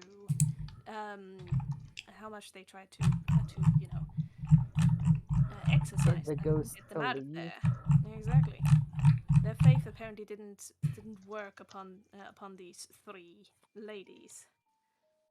One of the priests that Gregory Hansen talked to stated that their intent seemed ill. Although the particular way in which this man stated that their intent seemed ill was rather embarrassed. They're horny. Did he try to fuck the ghost? So back to back, we've had British Ted Bundy and the Cougar Pack.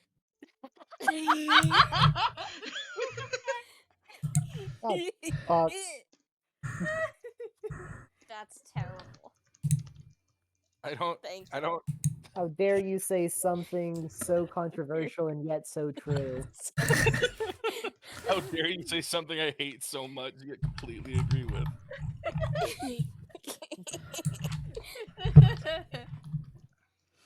Anyway, the distinctive features of these three ladies appear to be: one is, they all have a sort of fauna that they associate with. One has an apple blossom upon the chest. Another is tall and seems to have the leaves of a weeping willow tied into her long flowing hair. Does one of them have boots with the fur to go with the apple bottom jeans? Yeah, fucking there we go. The third one has clementines embroidered upon her dress. So, Father David, I know they're like ghosts and stuff. You should still like practice safe sex. You can go pick up some condoms if you need them. Miss Green, he looks at you and he looks like he's about to try and tell you something, but he stops and he just rubs his face and puts it back down on the table. What, your face? Mallory, not funny, right? So if you need any help, just scream really loudly. You hear very muffled. Are we gonna have to get like Yes, vibrate? Green. Are we gonna have to get rape whistles for all of us? Let's not. Oh. I mean, putting aside the usual, like, stuff, it could be that they're trying to break priests specifically and get them to break their faith. You know that, like, their vow of chastity. Yeah, there we go. Yeah, you know how like all of the fucking Tempt them, I believe, is probably. Yes. look, The more Catholic official priests way. aren't allowed to bone down, and these ghosts are being weird about it. I know. They find it hot. It's gonna be a really difficult night, isn't it? Ooh. Listen, Okay, you've there. got the ghost cat to protect you, okay? Just throw the ghost cat at them.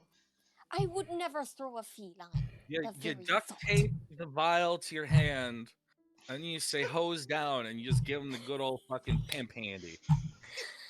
What's a pimp hand? Oh, no. God damn it. Listen, I gave you a water gun for a reason, Father David. I've got the water pistol, but what's a pimp hand? Don't worry about it. You know, you like slap them with the back of the hand, Why? Oh, Father David. called a pimp slap. Why would you smack a lady? Mostly because they're trying to rape you. I don't think this is a complex topic. No. Oh, I hate this. Listen, when someone tries to This is touch you- uncomfortable for all of us. Don't worry. Just gently hugging the well wall. I mean, if you think it'll help you.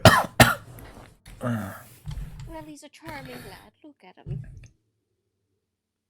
Hey, here's a nice Miss little Green robe. did an excellent job on his outfit. Thank you. Look, I'm trying to like deflect the whole fact that like 20% of the ghosts in this mansion are like rapists.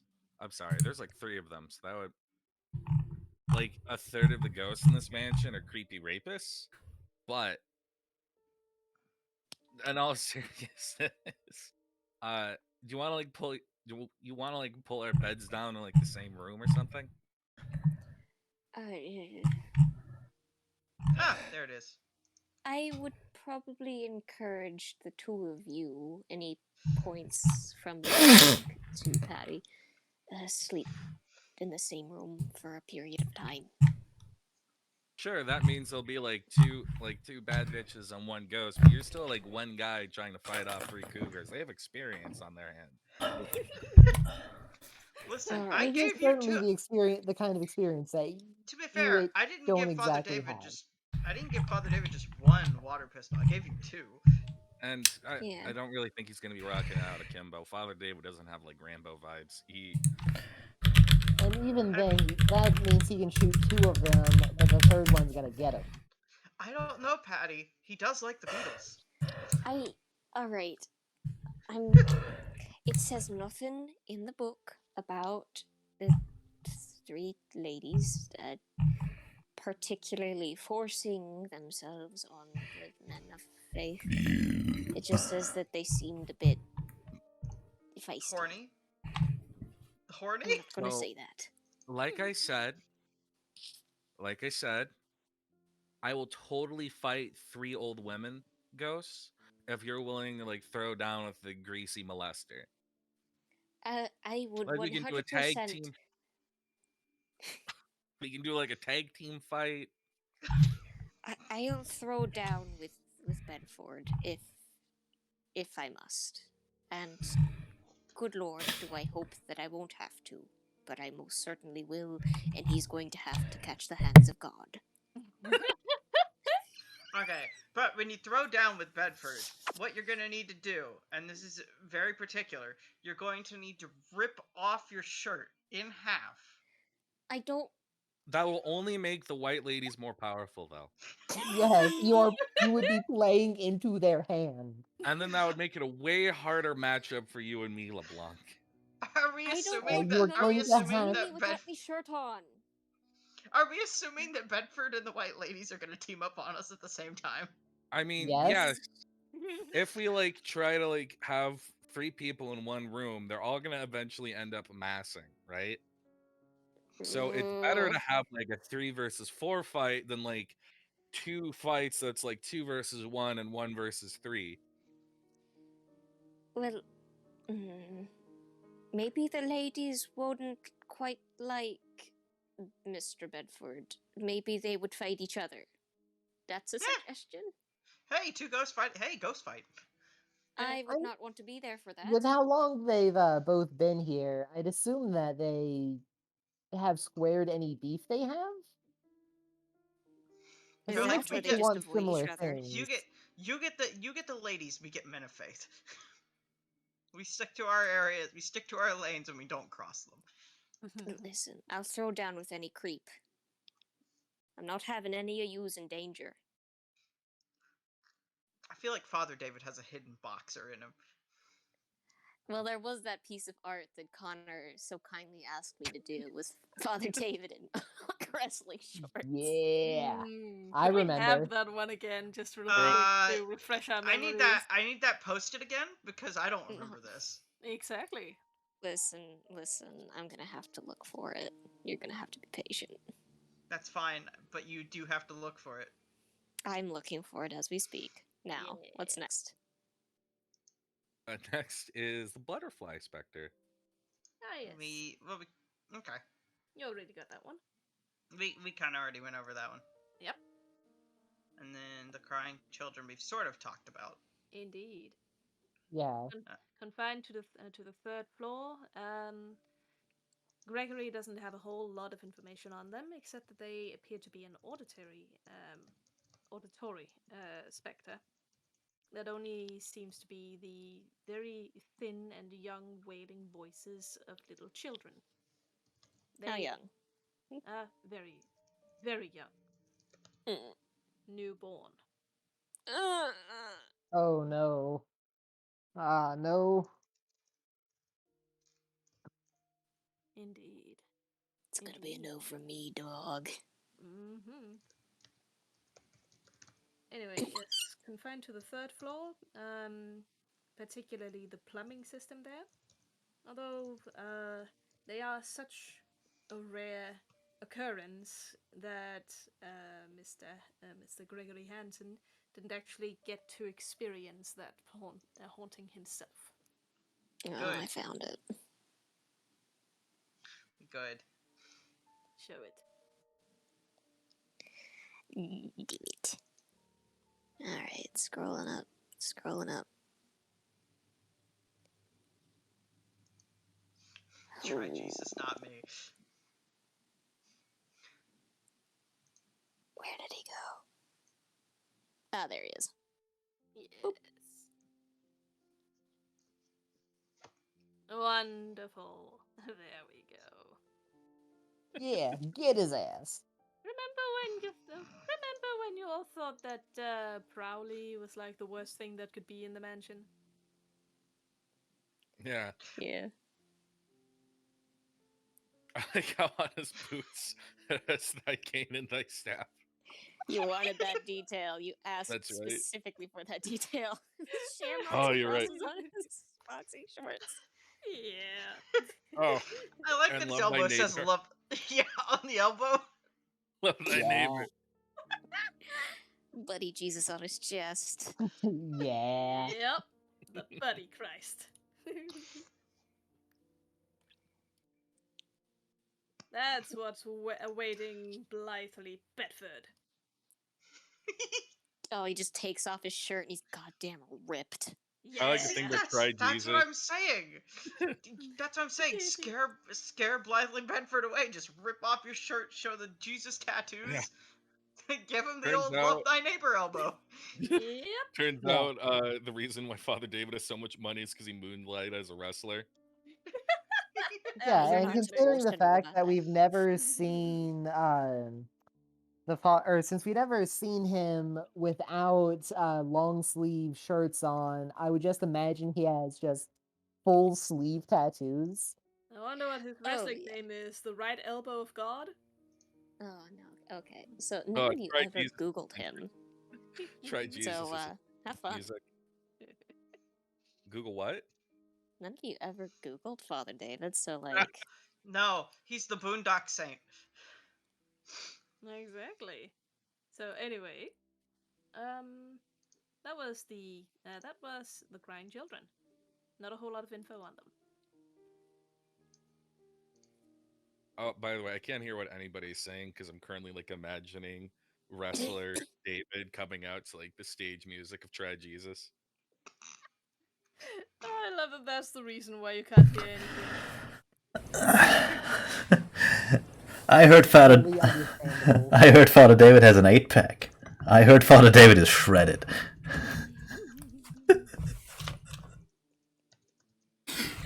you've never seen him without a shirt on. And he did lift up the statue where even Raymond, who is That is true. You are. We are both the strongest characters in the campaign. In fact, I think. David has thus far been able to lift whatever has been needed to be lifted. Yeah, I think you have. True. I think you even have one strength more than Raymond. So yeah. That's really fucking swole. What is Father David's strength? You'll find out. No, I need to know. You have to tell He's me. not nervous. Nope. He's as tough as Anyway. the crust of the earth is. Oh my god. Now, the bride. He's as strong as his faith in Jesus. Yeah. Next ghost. Oh, yeah. The bride. Yeah. Inarguably the most rare spectre in the entire place. It is said that a series of very specific conditions must be met for her to appear, and when she does, it is never good.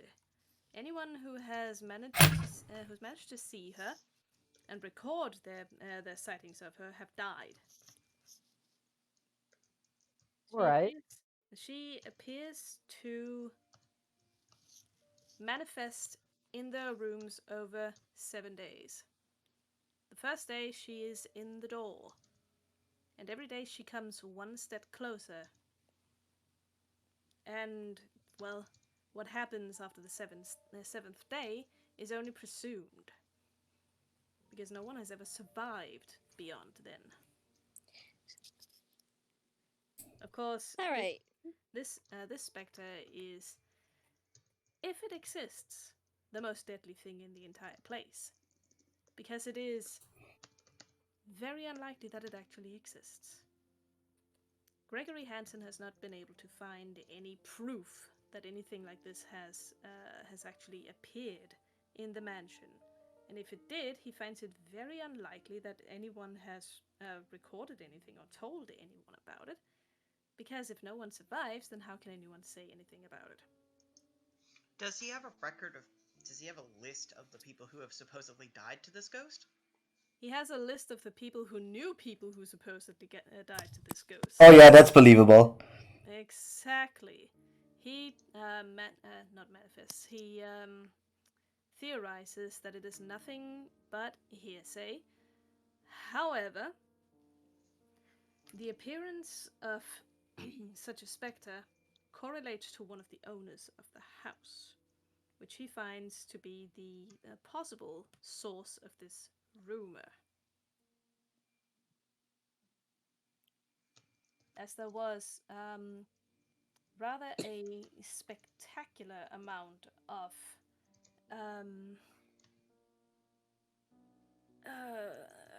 of drama and scandal surrounding a bride whose groom was stolen by none other than her own sister.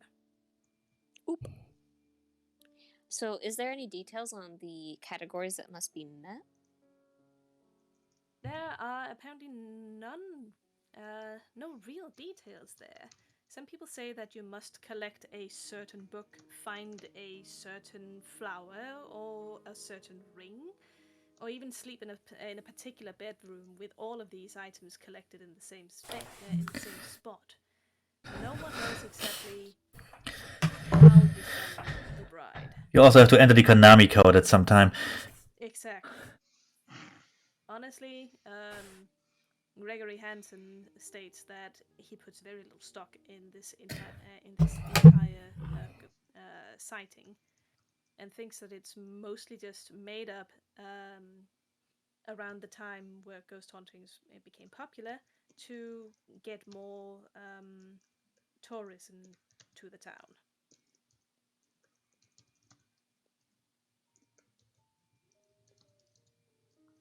So, very likely ghost. Got it. It is the most likely to exist out of all of these things. Oh yeah. Absolutely. Yeah, yeah. The other ghost's totally real. This one, that not sure.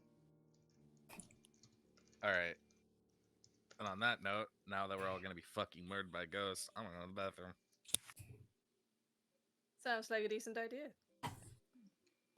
Yep. Excuse me. Tell me if you hear the siren. Oh, of course. We'll all be telling each other if there's sneaky and suspicious happenstances happening in the house. I think that the instant anybody sees the bride ghost, everyone needs to be alerted. Oh, well, of course. Oh, trust me, you'll Because- hear the screaming.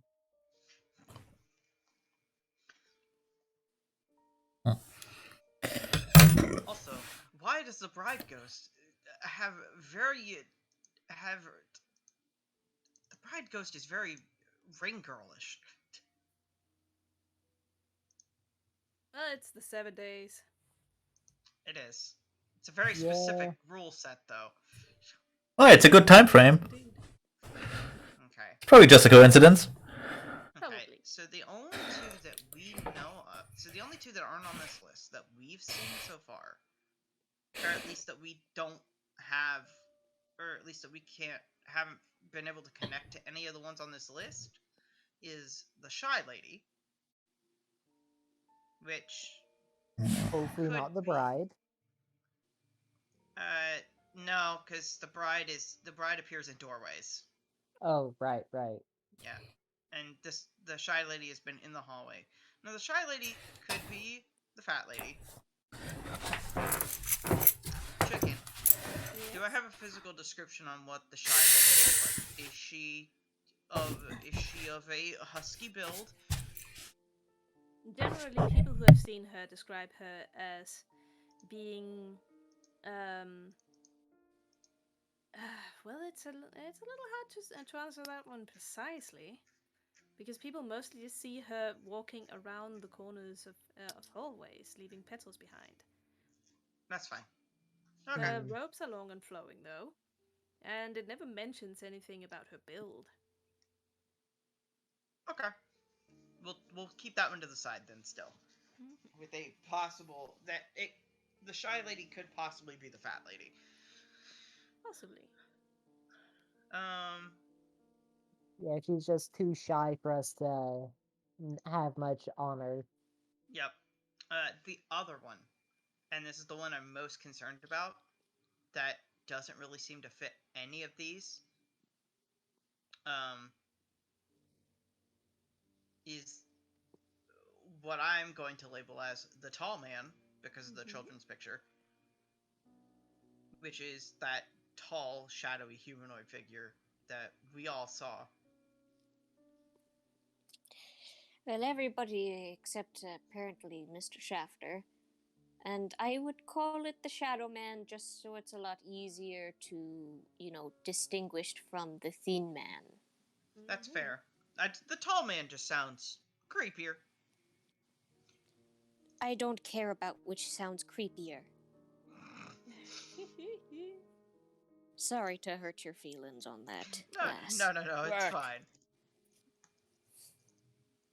Alright. Just for clarity's sake, we don't want to be trying to write a mystery novel. Just the only other information I have on the Shadow Man is that Esther, the supposed child who drew in the book, who drew in the coloring book and drew the picture, seems to be. She was drawing a picture of them holding hands. So going by that, then she's not afraid of it, and they were friends. Just because they're holding hands does not mean they're necessarily friends. Or at least, it doesn't necessarily mean that they ended as friends. Seeing as I heard a young girl in the playroom only after the nightlight, which had the hand marks all over it, was removed. Correct. And it's also possible there are other hauntings on this list. There are other hauntings that Gregory Hansen was not able to get to if they started post 1967. I wonder if Gregory Hansen turned into one of the hauntings. It is possible. He did die violently, supposedly. Oh, yes. Poor fellow. Mm-hmm. And the same thing with the Shy Lady, too. It could be someone different other than the Fat Lady. We don't have a lot of information on the Shy Lady, and the information we do have kind of seems to correlate with the information on the Fat Lady.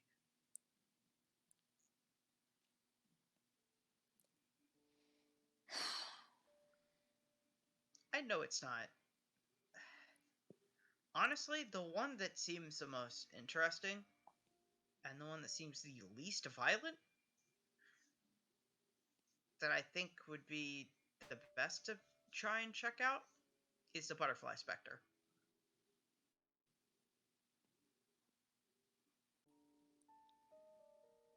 Now, the easiest one...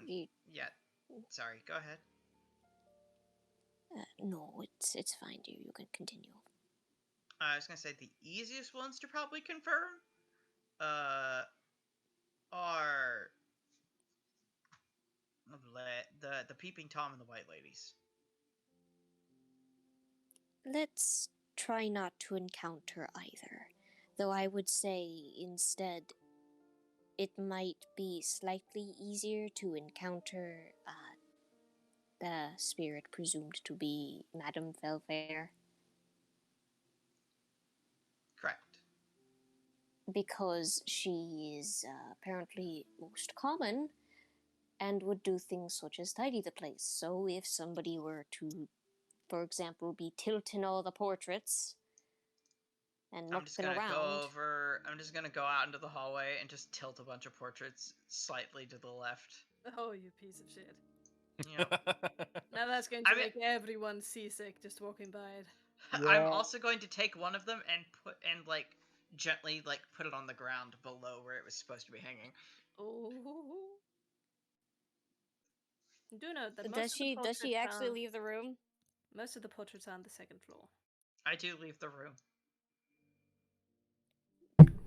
Well, she'll be busy. Where is she going? I've got no idea. Celeste.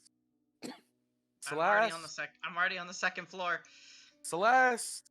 Just runs up the stairs to tilt paintings. I'm gonna fucking run. Good lord.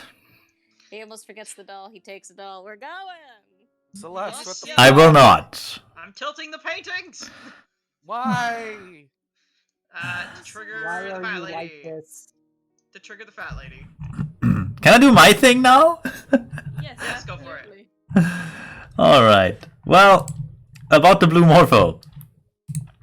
There are 7 species of blue morpho. They live in different places. Which one are we talking about? Well, that'll depend on the plants that we have. Exactly. That's why I want to know which species we're talking about, so I can, I can know what like where the fucking plants are from. You're talking about Morphomenelaus. That is wait, Morphomenelaus. Okay, one of these ones, and they live in Central and South America, including the Colorado, Brazil.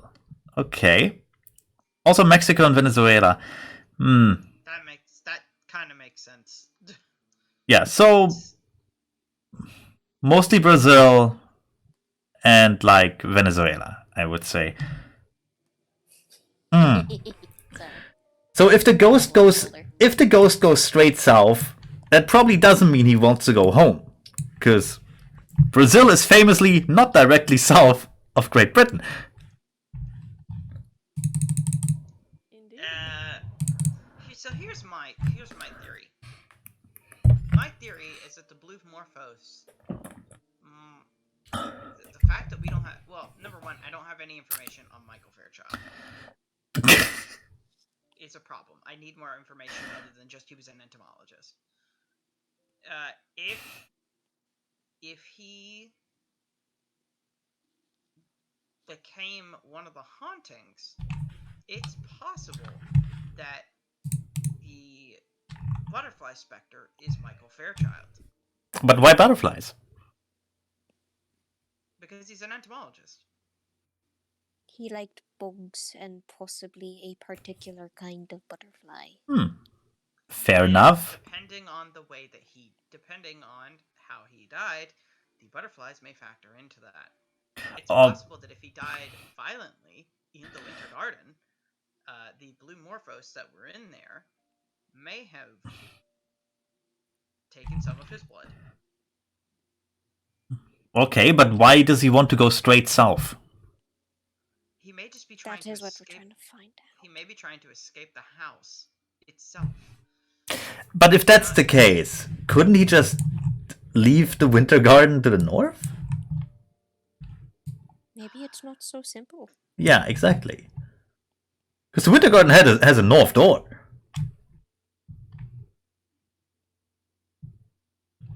No, I don't think it's that. I don't think that's the case. Like he wants to go somewhere. Just where? And why always on the same day? Apparently. Yeah, I'm trying to think on that. Maybe the day he died. Maybe he was trying to escape the house when he died and to the front door. Can we find out when he died? No, probably. No, the book author probably would have had the same sources for that, and he didn't find out. So no. Yeah. In Google Michael Fairchild and Roll library use. We have managed to distract her from fudging with portraits by getting her to talk about bugs. Buddy. Actually, how would you even know I was talking about that? You were a floor away. You can't do library use.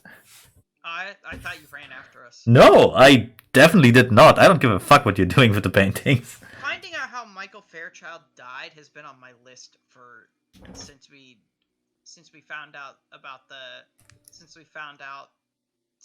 him out, and it's like, okay, this is connected to the blue morphos, and now the specter, the butterfly specter. It's been on my list to figure out how he died. Fair enough. Fair enough. All right. Maybe you can find something.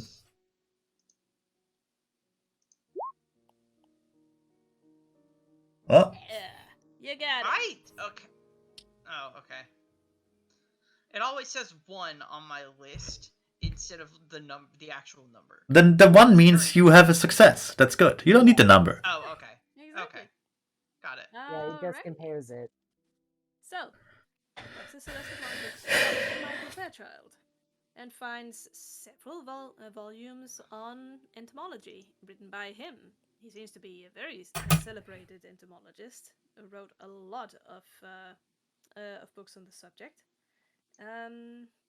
Although it seems as his social life was quite stunted.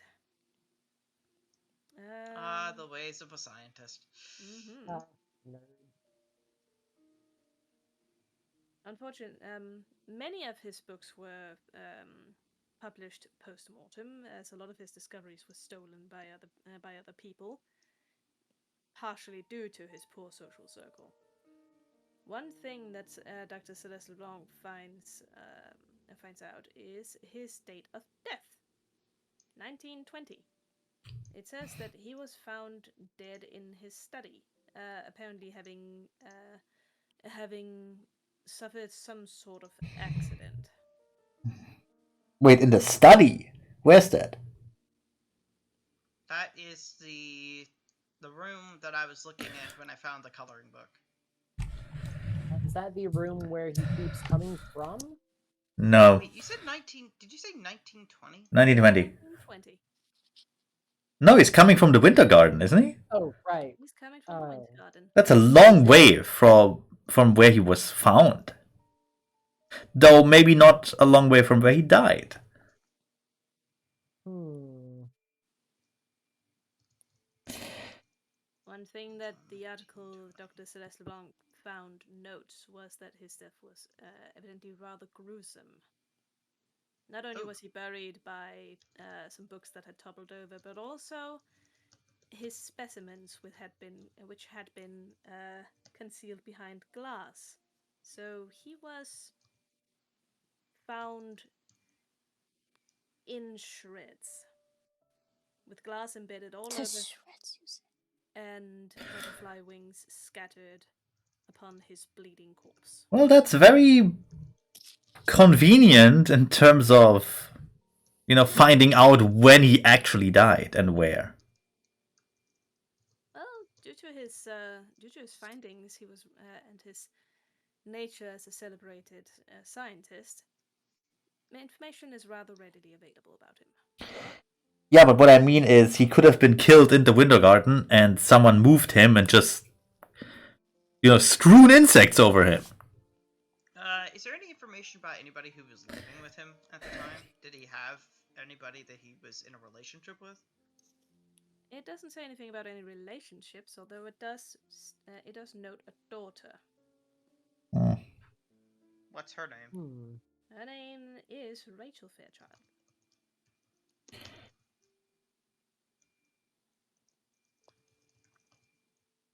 Maybe we can find out if she had descendants. Well, she could still be alive. If extremely old. I'll just quickly Google Rachel Fairchild, see if anything pops up. Yeah. Well, the same article you were just on pops up. It states that Rachel Fairchild died in 1918. Did she have kids? She, well, it doesn't say. Well, it only states that she was an ambitious. She was hell. How do I formulate that?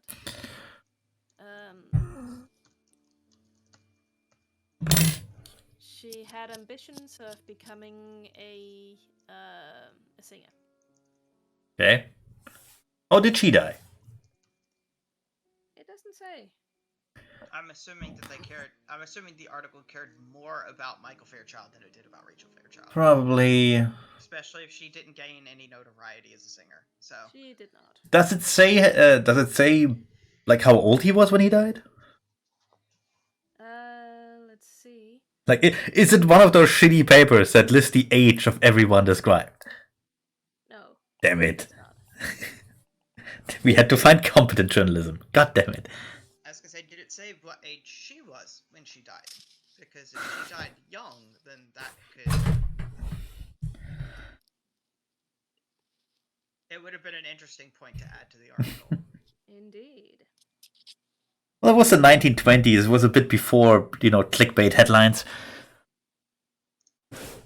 They just reported facts. How boring. That's true. That's true, but interesting facts are interesting facts, and people are going to add them in. Also, I'm just Googling it. Headphones, please. Right. Sorry, I had to do a little bit of quick calculating in my head. It says that she died when she was 20. Oh damn. Okay. Old enough to have a kid, not old enough to actually raise the kid. Yeah. I think that's a dead end. The thing to die young like that too. Yeah, I think that's a dead end, unfortunately. But I think that we can safely say that Michael Fairchild is probably the Butterfly Spectre. Yeah, but that doesn't really help us. Unless we can find out if he had a special... Could it be his birthday? Could it be that stupid? Or his death day? I was Is he gonna just? say, what's Is the Raymond date that... saying What? this stuff out loud? I assume. Yeah. Wait. Okay, what if it's the day on which he died in the Winter Garden and he's trying to continuously escape whoever murdered him?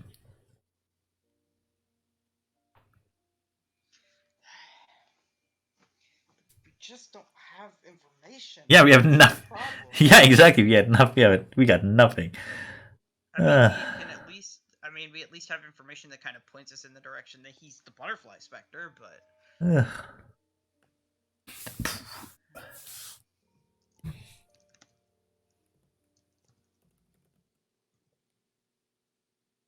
Let's see here.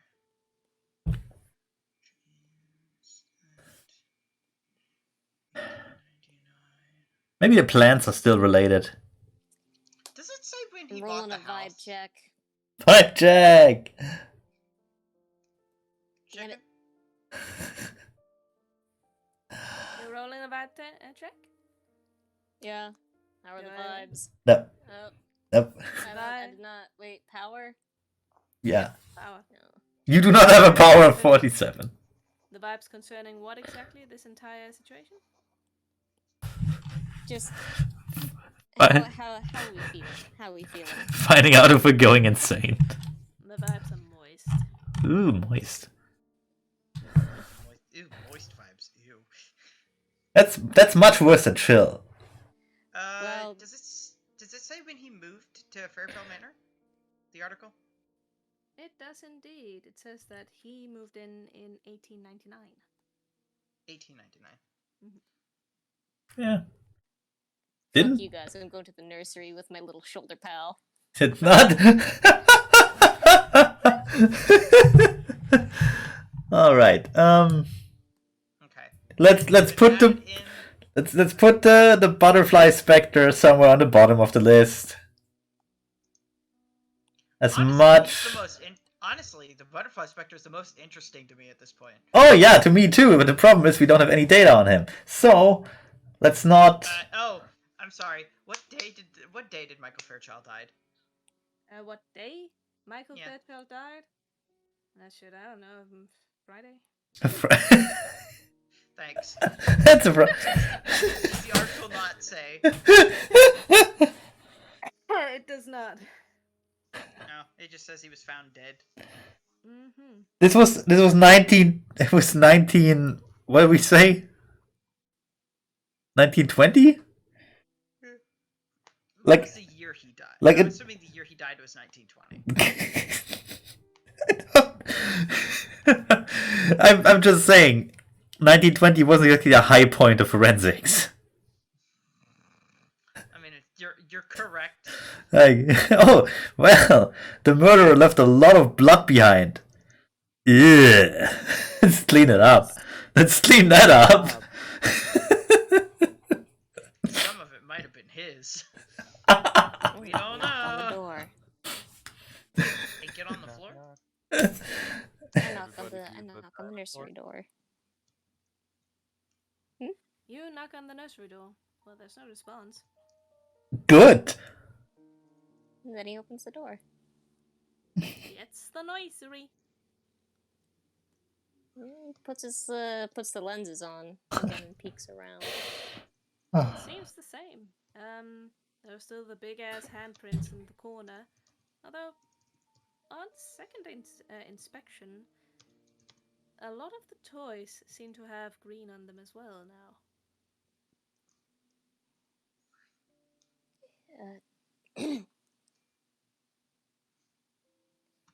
Esther?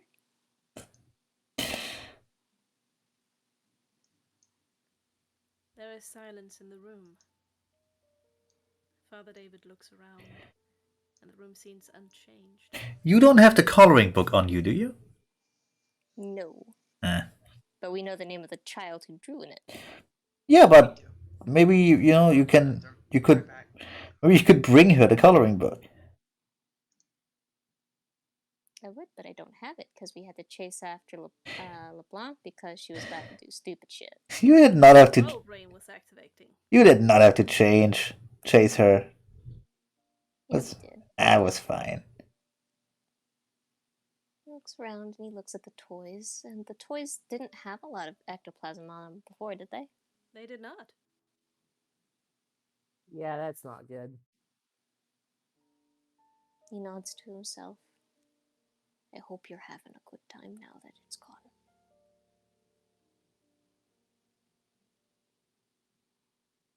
And he steps back out of the door and closes it very carefully.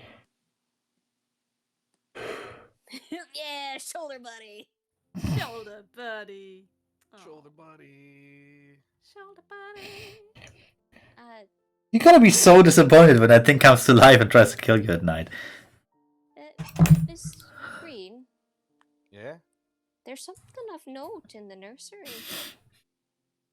Okay. Back when we first went in there, the toys didn't have a lot of handprints or ghost ectoplasm on them. Right. They were mostly, cornered off near the nightlight with the giant, spooky handprints. Right. But now that that's in heat, did Raymond take it? Take what? The coloring book. Not the coloring book, the nightlight. No, the nightlight is back where you put it. Yes. All right. And he points. He takes a couple. Damn it! Couple steps. Damn it! Fuck. He takes a couple steps back, points at the drawer. Ever since I slid and put it in there with a cross around it, there's now a green glow about the toys. And he taps at the lenses. So, something has been touched on the toys? Well, yes. I think it might be Esther. It would make sense. Okay.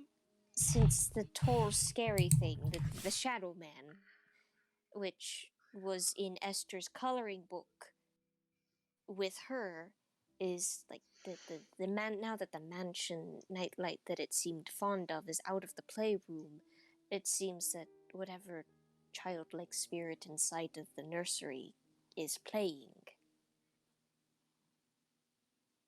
Wait, okay. What did I miss? I'm sorry. My face was in Google.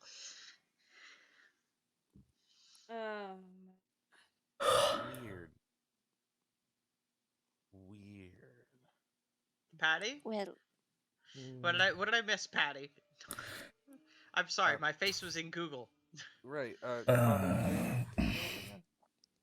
well, when we were first looking around with everything in the nursery, none of the toys were really there wasn't a lot of handprints or ectoplasm on them at all. But they were mostly concentrated around the nightlight, which is, he points at the drawer again, is in that drawer over there. And I blessed it and I put a cross around it. Because, yes, what Jonah said, the vibes were rancid. And so it's in there, but ever since it's been in there, apparently the child, presumably Esther, has been playing with the toys.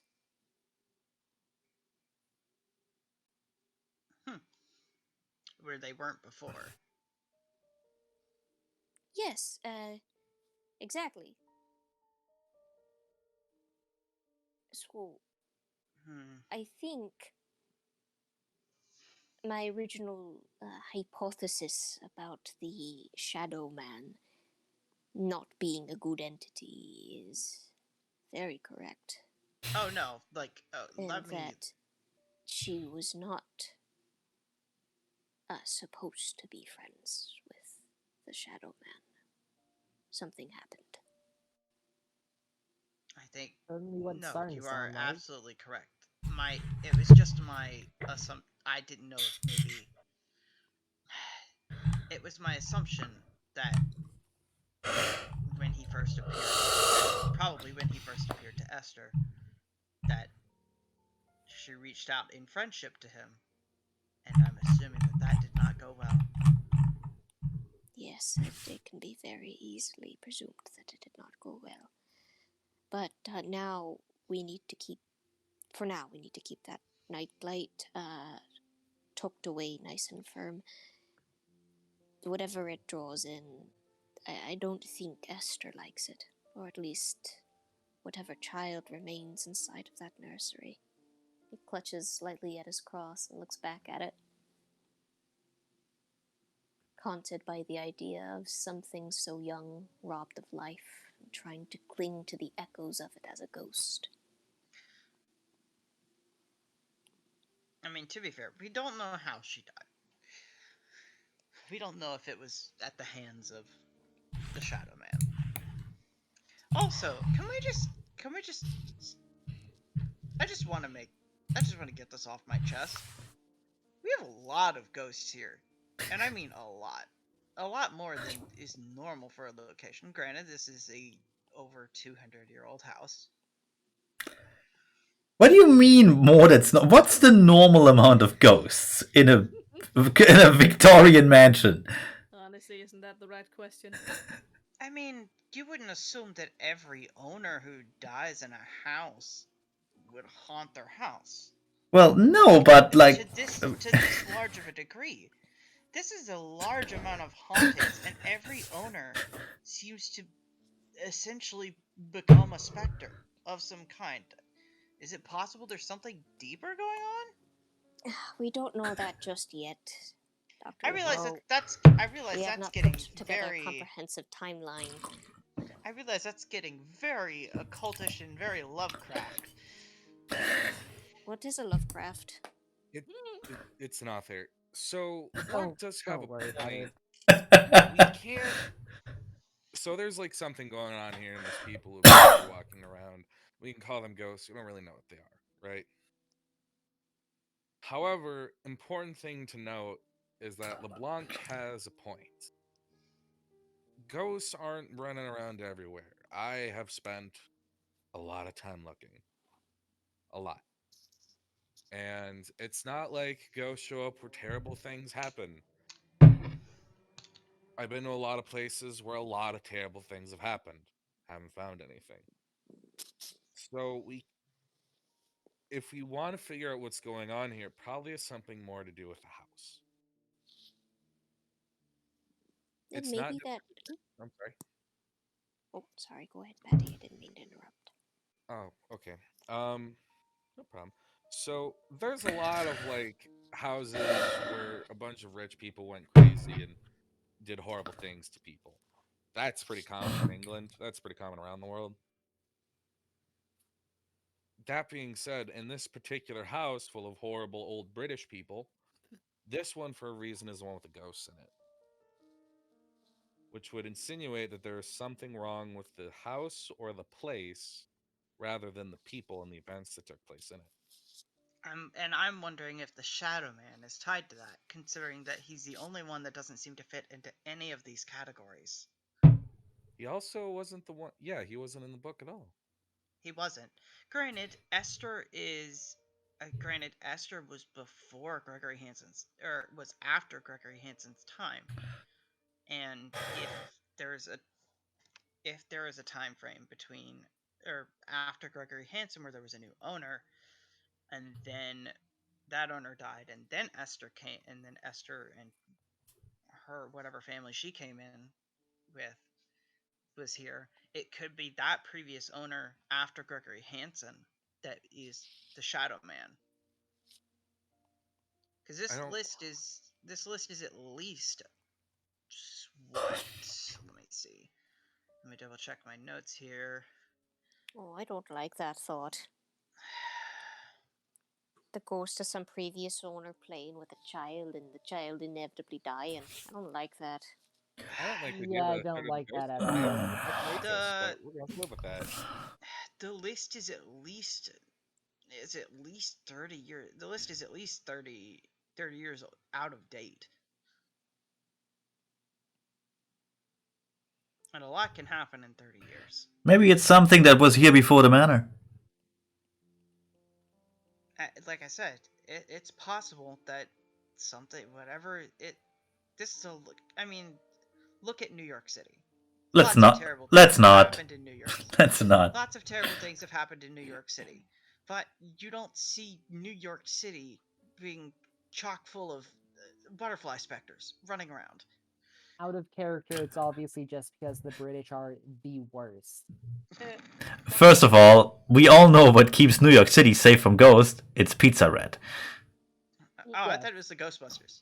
No, it's Pizza Rat. Pizza Rat, but sometimes the Ghostbusters help out and They help pizza. They can be. Pizza Rat's slack.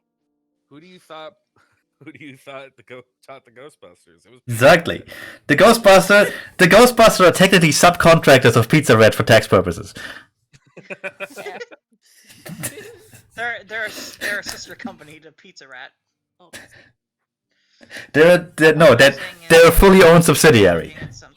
All I'm saying is, like, you don't see a bunch of butterfly specters running around New York City. It's a bit cold there for butterflies. At least exotic ones. The point still stands, Raymond. Not every person who dies under possibly violent circumstances becomes a specter. But I don't think any. Begins haunting a location, especially to this degree. Well, it seems highly unlikely that everyone who has ever lived in this house died and became a specter, right? That's obviously not what happened. Also, ghosts aren't real, just to make sure. This is all just conjecture. No, they are. I've seen them.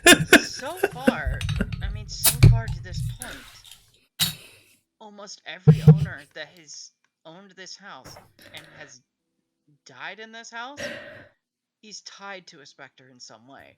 Is tied to one of those specters. That's a lot of people who. That's. I think it's a just almost something 100% list of people that have lived in this house, owned it, and then owned the house, died in it, and become a specter. Well, maybe it's a Ghostbuster situation, and the entire house is one giant ghost trap made by some ancient evil so-called wizard. Can I put forward the idea that we should really talk to the fucking landlords? We should not. Wait. You see, Actually, wait. What the fuck would Mr. we even Shafter tell already them? tried. No. Mr. Shafter already tried. Yeah, I'm gonna actually shut that down. We should not talk to these guys. They already threatened us. They either believe that the basement is a normal basement, or they know it's not and lie to us. In either case, they're not a big help to us. They will just throw us out.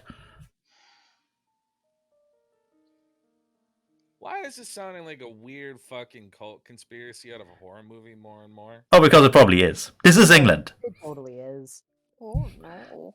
It's all for the greater good. I'm sure. The greater good. The greater good. The greater good. I don't like that. The greater good.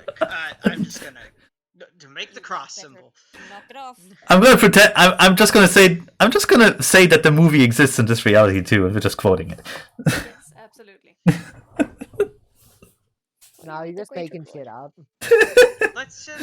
I just want to put it out there, and for us to keep in mind that there may be something deeper going on in this house and it may be causing the death, and it may be and there's been a lot of mysterious deaths. A lot Well- of deaths that no one can figure out why these people died.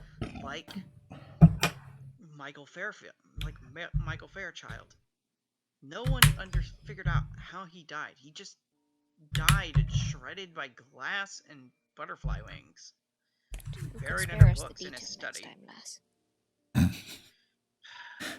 I'm just saying, let's keep in mind that there may be something Well, that is causing the deaths of the owners of this house. well, in that case, let's set aside the mystery and let's focus on what we can actually prove exists in reality. For instance, whatever thing makes the stuff grow glow green when Father David puts the glasses on. Let's find out what that is. Let's pick one quote-unquote ghost and let's see if we can quote-unquote summon the ghost and have some more readings about it. Let's do this one step at a time without an unreasonable amount of panic.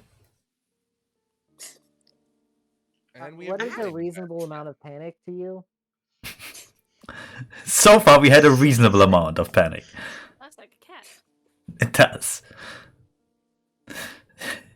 Okay, so we now Sorry. have new Raymond back. Are you sneezing? No. No, of course not. Totally not. So,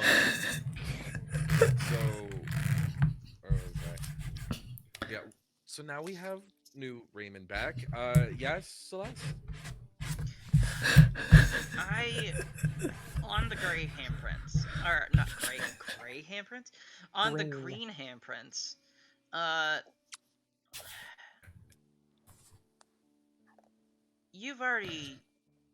you already have a date with the chemist student, right? I wouldn't really call it a date. Not like I'm trying Okay. to avoid it, but I literally told him that I'm bringing you guys. That's And that would no, be I'm really sorry. mean to him. He's gonna be. That's on me. He's going to be so disappointed when he sees all of us. That's I on me. told him that we had. Taking I a was. priest with you.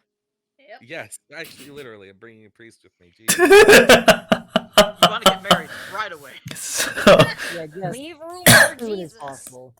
now I know it's a first date, but I brought my childhood priest with me just to make sure. I hope you don't have anything against that. There'll be no hanky panky. I would like.